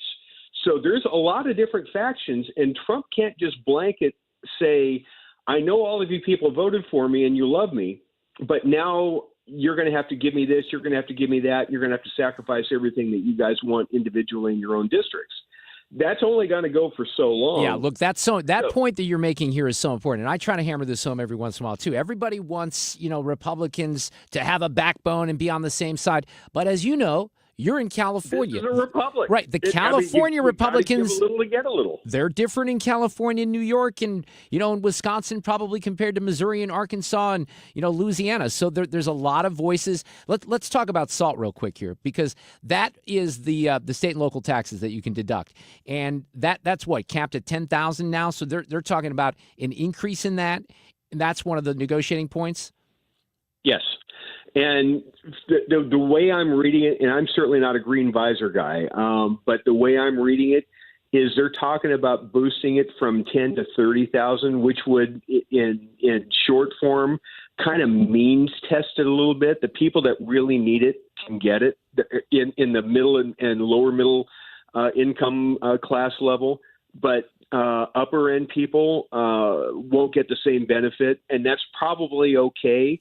And if you means test it so that you boost the threshold so that it helps the people that really could use the help, that are red state voters living in a blue state that are kind of hosed by their own governance, like right. me in California. Well, because let's explain why that is. Because you're talking to an audience in a very, kind of split, but a very low property tax state, Missouri, for the most part. I lived in Wisconsin. It's very different, right? Illinois is very different. Now, we have something here called personal property tax. So we always have to pay every year on our cars. And if you own a goat, I do not own a goat, but I think you have to pay on your farm animals as well. But the point is in New Jersey or California or Wisconsin, some people, you might pay $8,000 a year here for property tax. It might be double that in some of these states. Right. That's exactly right. By the way, is Sue a goat owner? She looks like a goat owner. But she could probably tell you that, but she's on vacation this week. It's a very good question. I'm not sure. I will get with her on Monday, but good question, because she actually took the week off. So this is all very complicated, but it does appear like Trump's trying to get some things done. He's negotiating in his way. The question for me would be, are we really going to go through another deal here where Mike Johnson's going to be booted out and we're going to have to pick another speaker? Well, the short answer is nobody knows. The educated guess is you have to get down to who wants the gig, if not him. I know there's lots of parlor talk amongst regime media voices saying, "Oh, he's gonna bring in Vivek Ramaswamy. He'll be elected speaker, or Elon Musk will be elected speaker." That's just garbage. That's nonsense. I love when people say. One of my favorite things is from a few years ago is that Trump's going to be Speaker of the House, right? Well, I guess he can't technically, constitutionally can be, right? I'm like, he doesn't want that job. For people to think that he wanted that job, because you actually have to work at that job. I mean, that's a pretty tricky job. I think we're finding that out right now as well. It's exactly what John Kennedy said. It's like trying to cage the free range chicken. It is. Nobody really wants the gig when it all comes down to it. It's like the cook car in the old railroad train. When you didn't like what was cooked for dinner and you complained about it, you got to be the cook the next night. Nobody wants that gig. So I think Mike Johnson's probably going to skate out from under this pretty well. He's playing the hand he's dealt, which is not a wonderful hand. But he pretty much gave Trump what he wanted, and now he's daring the House Republicans to say no to it. I don't think they're going to find 4 or 5 voices against it. There might be, but I doubt it. And then it goes to the Senate, and Chuck Schumer's now got to walk the plank, and that's going to be just wonderful to watch. Let me kind of take Duane Patterson is here with hotair.com. He hosts the Duane's World podcast. Let me take you into the direction of media. You no doubt read the Wall Street Journal reporting on Joe Biden, which has been a long time coming. Of course, it wasn't going to come from the New York Times or the Washington Post. Pretty good detailed reporting on, people ignoring all these signs in the mainstream media, but finally doing some reporting on the things that happened with Biden in the last few years. So did you see this video? I'm going to play a little. Did you see Chris Cillizza on this today? Oh, yeah. Okay, all right. This is on. So here he is, former CNN reporter that says this. As a reporter, I have a confession to make.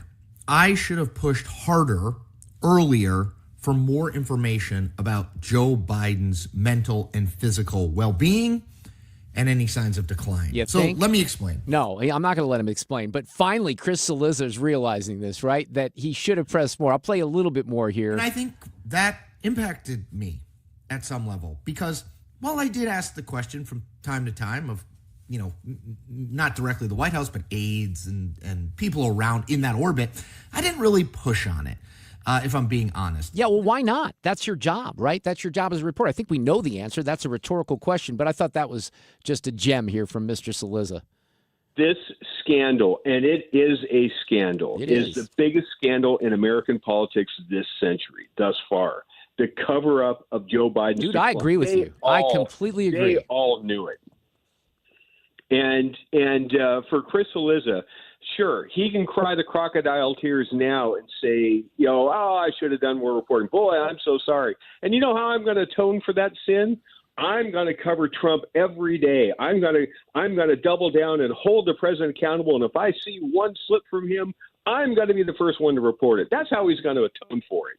I mean, come on, just shut up. It is a joke. And then there's some interesting media headlines today. Did you see Cavuto is stepping out at Fox? Yeah, he's been there for 28 years. 28 years, right? I mean, it's not like he got cheated. And the thing about Neil, I've always kind of had a soft spot for Neil because being in that kind of a high-profile position, doing this kind of a gig, I mean, you're in media, you know what it's like. Try doing what you do every day with MS. That's not an easy thing to do, right? No, absolutely. No, very, very tough. The other thing in Hot Air is reporting this.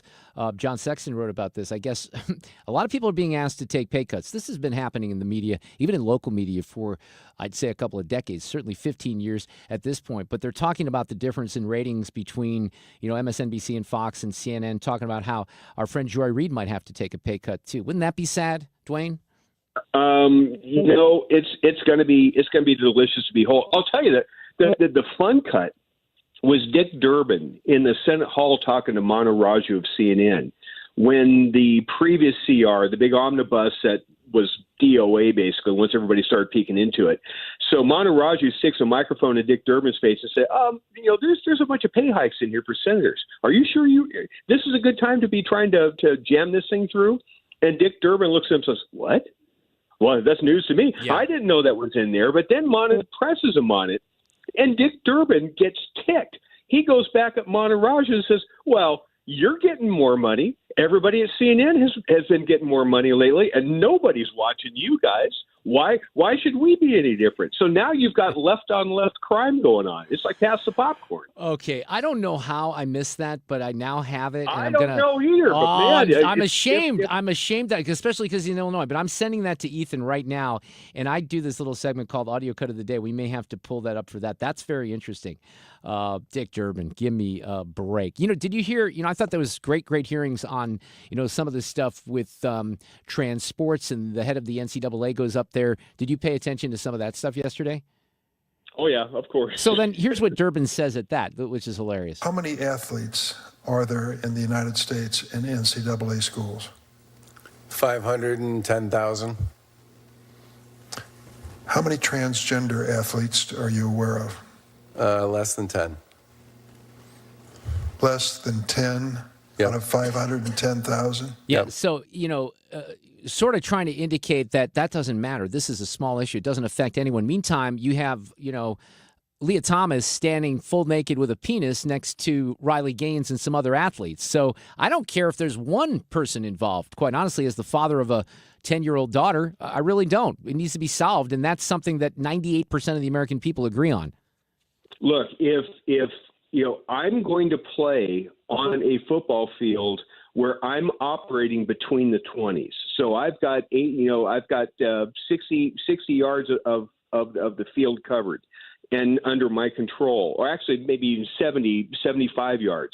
And the Democrats want to stake out, from the goal line to the 5-yard line on either side of the field, and that's going to be their turf, and they're going to try and sell that message with the American people. I'm willing to have that football game. I'm willing to have that fight. I am too, because I think the odds would certainly be in our favor. It's an 80-20, 90-10 issue, right? Yeah, absolutely is. Duane, always great to have you on. You have a great Christmas. I'm guessing it's going to be a little warmer in California than here in Missouri, though we're not in bad shape today. We were in the kind of the 40s and the 50s the last couple of days. And we're going to dip down into the high 40s, low 50s tonight, and it's movie night. I have a 10-foot Frosty the Snowman inflatable in my front yard with a projector on it, and we're watching all the old claymation movies and having movie night in my front yard. That's amazing. Is that something that you invite the neighbors over in the whole neighborhood? Block party. Yep, absolutely. Awesome. Block party. Will you do me a favor, and I'm serious, will you send me a couple of pictures of that or a video later tonight? You bet. I'm curious about it. Thank you, Duane Patterson. Merry Christmas. Thank you. You as well. All right, we'll see you. Share the joys of laughter and good cheer. Christmas is the time to say I love you. And I feel it that lasts all through the year. So spirits grow lighter and hopes are shining brighter. And you know that Christmas time is here. Dependable traffic on 97.1 FM Talk.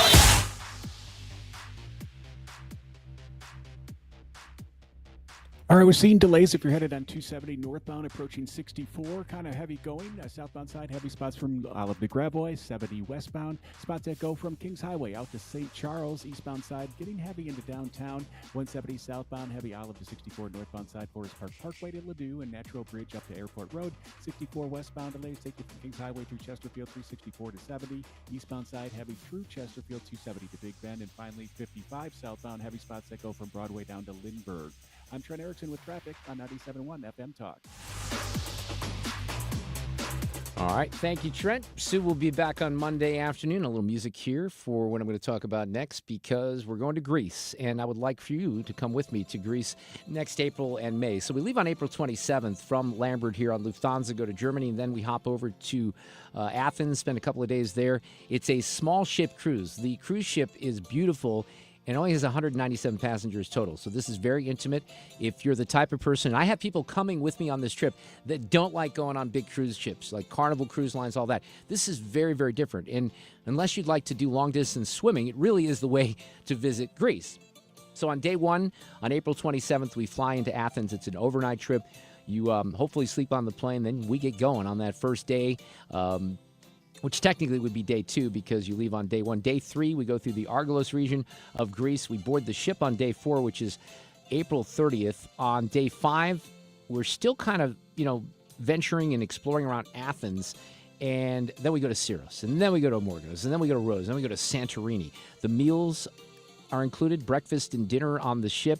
We have great trips that you can take, little excursions as well. Mike can guide you through all that. My friend Mike Kenny is the tour guide. I've traveled with him twice before, and he's amazing. One of the reasons that I wanted to go on this trip to Spain a year and a half ago was because of Mike. He had a great group of people from St. Louis in 2011 when we were in Italy, and I finally wanted to travel with him again. He was with a different company at that time, Holiday Vacations. He broke out on his own. DefineDestinations.com is where you can find details, or at the top of my Twitter site, at Mark Reardon, KFTK. Come to Greece in 2025.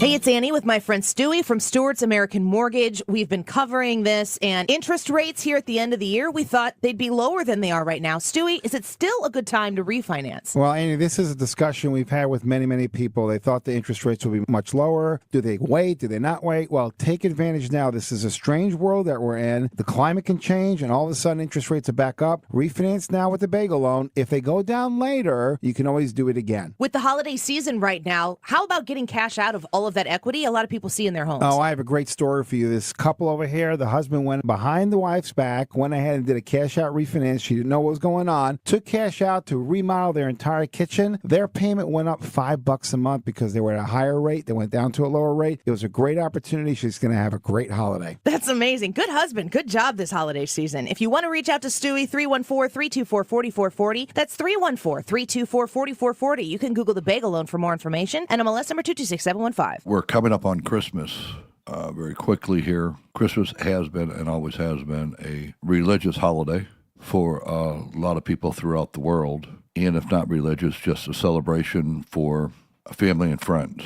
It's also the time of year where, while you might be enjoying or you like the holidays, there's people that are suffering, which this time of year is a really, really hard time of year for them. There's people that are suffering this Christmas because this could be their first Christmas without their loved one, husband, wife, mother, father, child, or their second, third, fourth, 10th, 12th Christmas. So for every one of us that believe in God, and we do pray, remember that in your prayers daily, and hopefully that helps and makes a difference and makes it a little bit better in somebody's life that is suffering right now. Merry Christmas. Happy Hanukkah. God bless. It's time for a $98 furnace tune-up. 5:31. This portion of the show is sponsored by Jerry Kelly Heating and Air. Hi, this is Hans von Spakovsky, and I'm a senior legal fellow at the Heritage Foundation. When I was a kid, I and my friends would actually go to our neighbors' houses and sing Christmas carols, and I wish more people were still doing that today.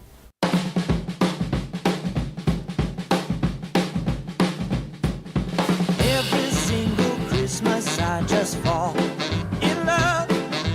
All the fun and happiness it brings. Audio cut of the day coming up before the hour is up. We have a roundtable tomorrow. It's going to be a good one. A lot to talk about. I started the show with this.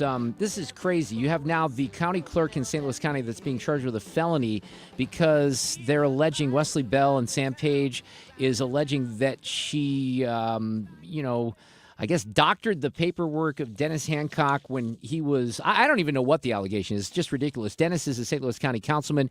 He tried to hire his stepdaughter, I think it was, and then they tried to kick him off the council. And this thing just accelerated because Wesley Bell's office took it to a grand jury yesterday. So it's nuts. We're going to talk about it on the roundtable tomorrow. Also tomorrow, all the regular stuff from the 4 o'clock hour. My friend Paul Hall on entertainment. We got Cusimano here. Ian Scher on some tech stuff, and our music journalist Tim Summer will be here as well.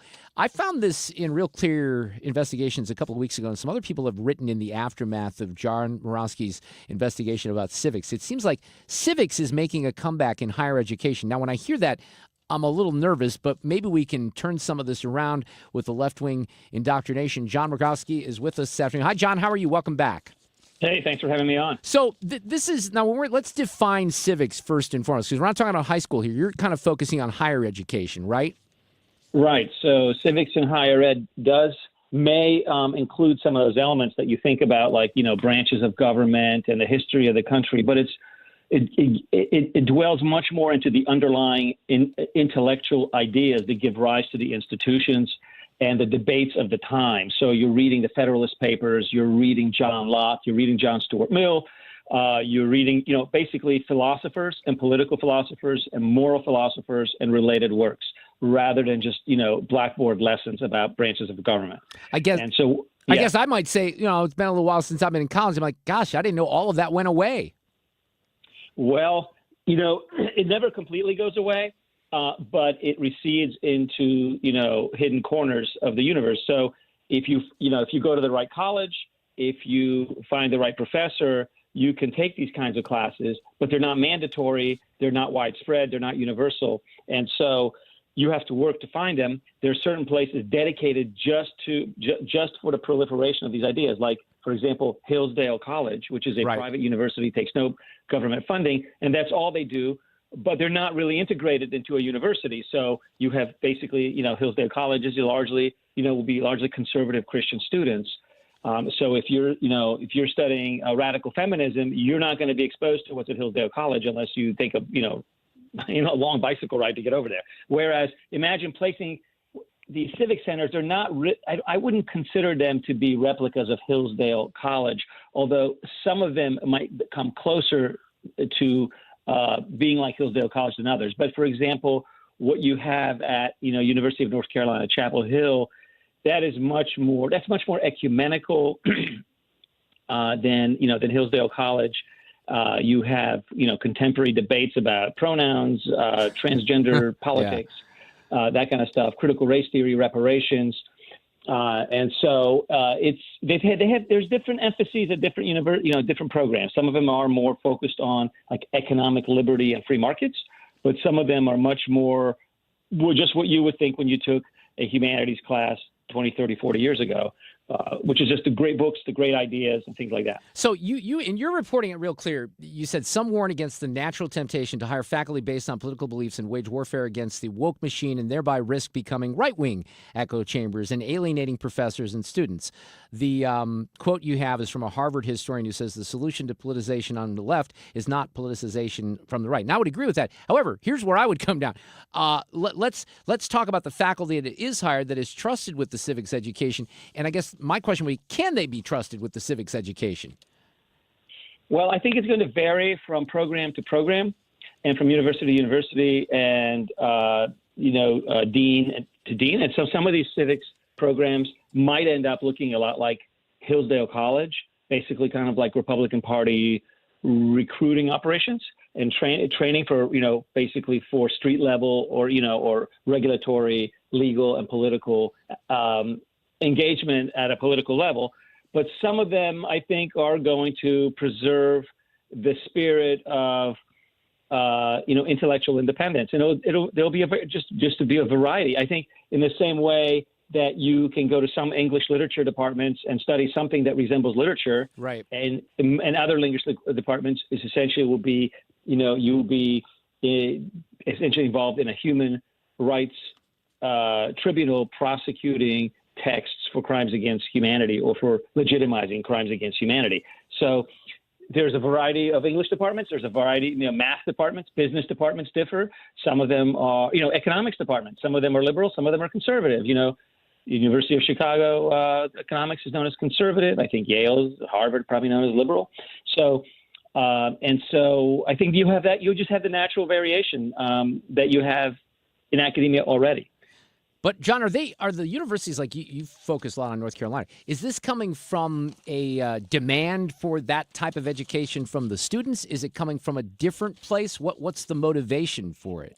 Yeah, I mean, the motivation for it is that the modern academy has been essentially hijacked, or basically humanity, the humanities and the social sciences have been hijacked by professors who we would call them, we could call them woke, or we could call them post-structuralist, or we could call them postmodernist, but they're not really, they're largely focused on critiquing systems of power, and critiquing systems of power is not critiquing themselves, it's critiquing conservative politics or traditional, or just Western, the Western civilization, patriarchy, things like that. So they are in the business of critique, and there isn't really a vibrant tradition of studying Western literature, Western civilization from a non-hostile perspective, but from a more sympathetic perspective. Yeah. Now, you have to remember, though, that Western civilization is not a singular narrative. It is largely very embittered debates between philosophers, politicians, writers, poets, artists, on what it means. It's basically a law. You have to see it as a family squabble, and to the point of people being, disowned and estranged from each other. And the postmodernist tradition, or this, critique tradition, including Marxism, is kind of part of the Western tradition. So the question, really, I think you're asking is, to what extent can you do Western civilization, and how would you incorporate Michel Foucault and, Judith Butler, the queer theorist, and Karl Marx, and a long tradition of Marxist philosophy into the Western tradition, because they are a part of the Western tradition in their own way. So the question is, are you conceiving of the Western tradition by exempting entire branches of intellectual and philosophical inquiry, or can you incorporate them? Well, I don't know I how would that be, will play out. off what I've said. I think incorporation. I understand. With all of this in higher education, I think I've said before. You don't want to teach the 1619 project. Teach the 1619 project. But where is the other perspective, right? And there should be another perspective, and there doesn't seem to be any. That is my gut feeling, and my instinct as well. Is my suspicion is that much of what the reason you hear this word indoctrination, that students are indoctrinated into social justice ideology, because they are taught critical race theory and queer theory and post-colonialist theory as a kind of catechism. There isn't really a critique of it. The critique, that's right. They get to do the critique of the other side, but no one gets to do a critique of them. They are sort of inviolable and sacrosanct. So what I think would be fascinating is teach these subjects the way we teach Freud, or the way we teach Aristotle, or the way we teach Jung, or the way we teach, any of a number of, Wittgenstein. They're not taught as Holy Writ. They're not taught as gospel. They are critiqued, and we learn about, Wittgenstein and his detractors, or Wittgenstein and his critics, modernity and its discontents, right? So we should also do Judith Butler, all the people who think Judith Butler is crazy. And we should also do Michel Foucault and all the people who think Michel Foucault has done a tremendous amount of damage. So that would be my preference, not to erase them from the historical record, but to pair them in a kind of dialectic with their critics. I just don't know. Yeah, and I agree with you. I just don't know if you can have, could you have the modern day academia, university professors handle both sides of that? I have, every once in a while, quite often I have contributors to this show. My friend Scott Jennings comes to mind, who teach, semesters at Harvard, and they'll do it with, Jennings is on the conservative side. I don't know if you're familiar with him, but they'll do it with someone else, that was in the Obama administration or someone like that. So they're both teaching at the same time. And I think that could be very valuable. I mean, you got interesting exchanges, different perspectives, but you're not going to put two professors in a room for every class. Yeah, and I'm not on these campuses. I'm not in the classes, and I assume that some of this takes place to some degree. But I think that it's not a kind of living, vibrant tradition. I tend to think that it tends to be the exception. So yeah, I think you're right. The thing is that you're trying to get at, and I think that these critics get at, is. Are we going to just have two silos and two echo chambers living in parallel universes, or is there going to be any way to cross-fertilize? And they do have, the civic centers do more than teach courses. They do K through 12 teacher workshops, trainings and courses, summer academies. They run high school essay contests. They have speaker series, lectures, conferences, roundtables, symposia. They have reading groups.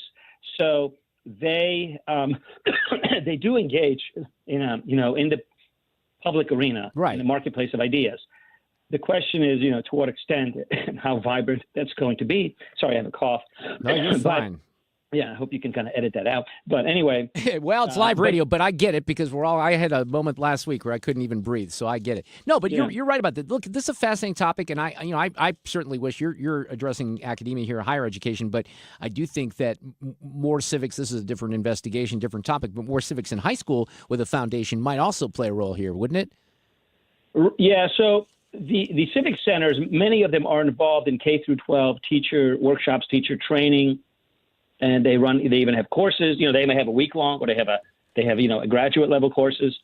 And the idea is to reintroduce traditional modes of learning into in high school, because once the students get to college, they really haven't been exposed to this. And their idea is that they need to be, that the proper, intellectual posture towards reality is to be in a posture of a relentless critique of systems of power, and systems of power tend to be defined by genitals and by skin complexion. Yeah, right. And they basically tend to be reduced to immutable characteristics. Yes, you're right about that. John, awesome work here. I love the conversation. You have a great Christmas. Happy New Year, and we'll have you back in 2025. Thanks again. All right, take care. That's awesome. Look, I want to talk about something here that's got a little crossover, and I addressed it earlier in the show. It's interesting because media, I think, plays a role in this as well, because you have so much one-sided journalism. And I'm very disappointed I can't talk about this, but I mentioned it yesterday. I was given some audio from a journalism class at the University of Missouri the day after the election. And the professor, I won't even give too many specifics here because this became controversial, but the professor in the class, here's a quote: "Democracy is so stupid. It's an idiotic system," right? And this was the day after the election. So I get the audio, and I'm told that I can play it, but there was some, we'll just say, communication errors, and I didn't end up airing it yesterday. I did tell a story about it. But in all of this, I reached out to the dean of the journalism school of the University of Missouri, my alma mater, Bachelor of Journalism 1986, broadcast journalism. So I expressed, when I sent him an email, I said, look, you may want to comment on this because you should be aware of this. Then I told them that we're not going to air the audio because, again, the parent freaked out a little bit, understandably so, doesn't want his kid retaliated against if it gets out, all that. But the point of my conversation here is I had a really good conversation about media influence, left-wing media bias with the dean of the journalism school. And I was rather impressed with it. And he actually invited me to follow up with a visit to Columbia, and maybe we're going to sit down. I feel a little alienated from my journalism school. I graduated there. I was in Columbia from 83 until 96. I graduated 86, but I stayed and worked in radio. And there was a point in my career where I was invited to the J School in Columbia to, sit in on classes, offer perspective. But then I started doing talk radio in 1992, and I was doing that in Columbia, Missouri. My politics were very known, and boy, the invites really, they stopped. In fact, there was a kingmaker at Mizzou. For people who went through the broadcast sequence, you know who this guy is. Kent Collins was his name. And if you wanted a TV job in any market in America, if you sucked up to Kent Collins or if you did the right things, he was going to help you find that job if you were someone that he liked. Everybody liked this guy. Everybody loved this guy. He died a couple of years ago, and man, the accolades. I'm the guy that didn't like him. I'm the outlier here, which I often am. And there's a reason for that. And the reason is that when Kent was a professor for me in 1985, I'm guessing, in a producing class, television producing class, he literally did not show up to class on a couple occasions and let us just all sit there because he had this independent consulting work that he was doing. Well, then my politics came into play, and he, in my opinion, he's not here to defend himself, was completely unwilling to help me because of personal reasons and my politics. And I think that sucks, but I don't really care. I never wanted a TV career anyway. But my point is that even back then, I knew that there was bias that existed. But the conversation that I had today, and what I did was I shared with the dean of the journalism school this Vanity Fair piece that is out this week that Scott Jennings shared with me, because the owner of the LA Times reached out to Jennings over the summer because he had been on CNN and defending Trump and conservatives and said, hey, we want you to be a part of our editorial board. Scott's written columns at the LA Times for years, and he invited him, the owner, to be on the editorial board. That's actually going to take place in 2025.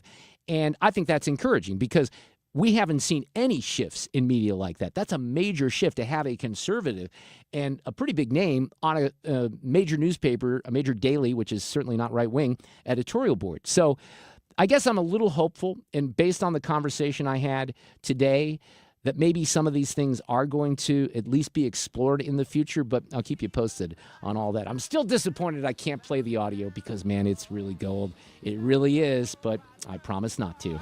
Every time it snows, every single Christmas, I just fall in love just because I have you here with me.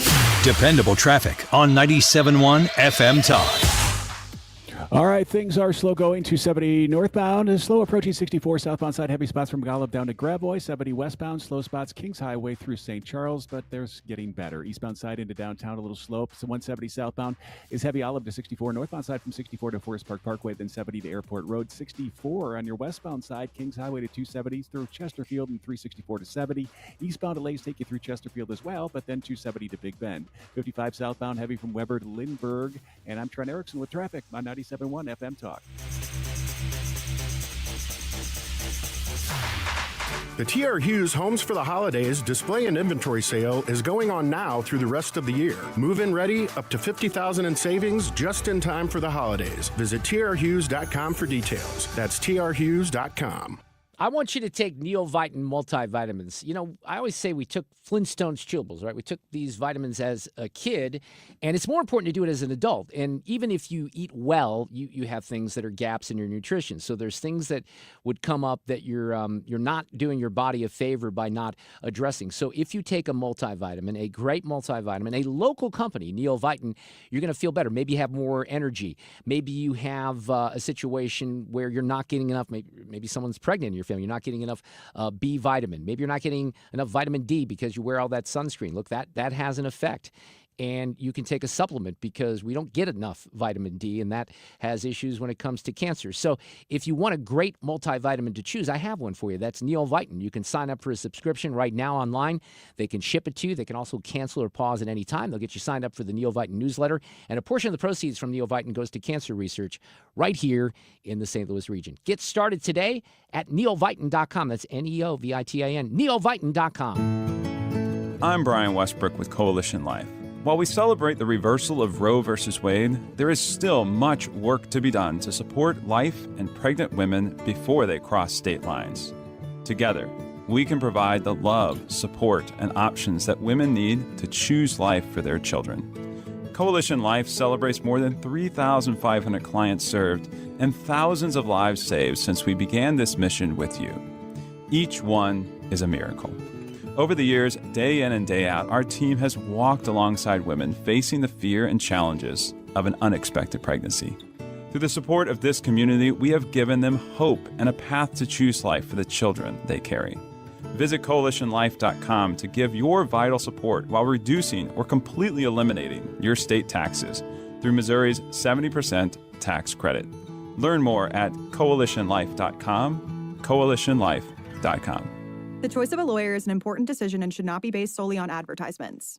If you've been injured in a truck accident, you need the best. Onder Law, voted 2023's best law firm in St. Louis. Our attorneys will hold truck drivers and owners accountable. We stand up to big trucking companies to get you the compensation you deserve. Let us make your case our cause. Truck accident? Call Onder Law today for a free review.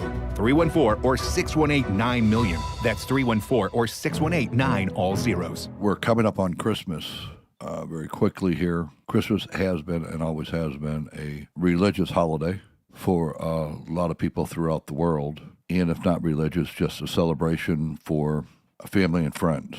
It's also the time of year where, while you might be enjoying or you like the holidays, there's people that are suffering, which this time of year is a really, really hard time of year for them. There's people that are suffering this Christmas because this could be their first Christmas without their loved one, husband, wife, mother, father, child, or their second, third, fourth, 10th, 12th Christmas. So for every one of us that believe in God, and we do pray, remember that in your prayers daily, and hopefully that helps and makes a difference and makes it a little bit better in somebody's life that is suffering right now. Merry Christmas. Happy Hanukkah. God bless. The Mark Cox Morning Show. Friday, how do you undo the budget and cut Bidenomics at the same time? We'll talk to Kurt Couchman from Americans for Prosperity at 8:20. The Mark Cox Morning Show. Weekdays from 5 to 9. Right here on 97.1 FM Talk.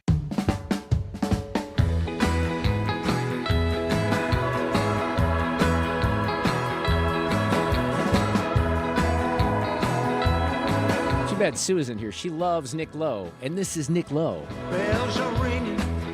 Are you listening? In the lane, snow's glistening. It's a beautiful sight. Happy and bright. Walking in a winter wonderland. Thank you, Nick Lowe and Lowe's Straight Jackets. Doing a little Christmas music, but we are going to do this right now. Stand by. Playback ready.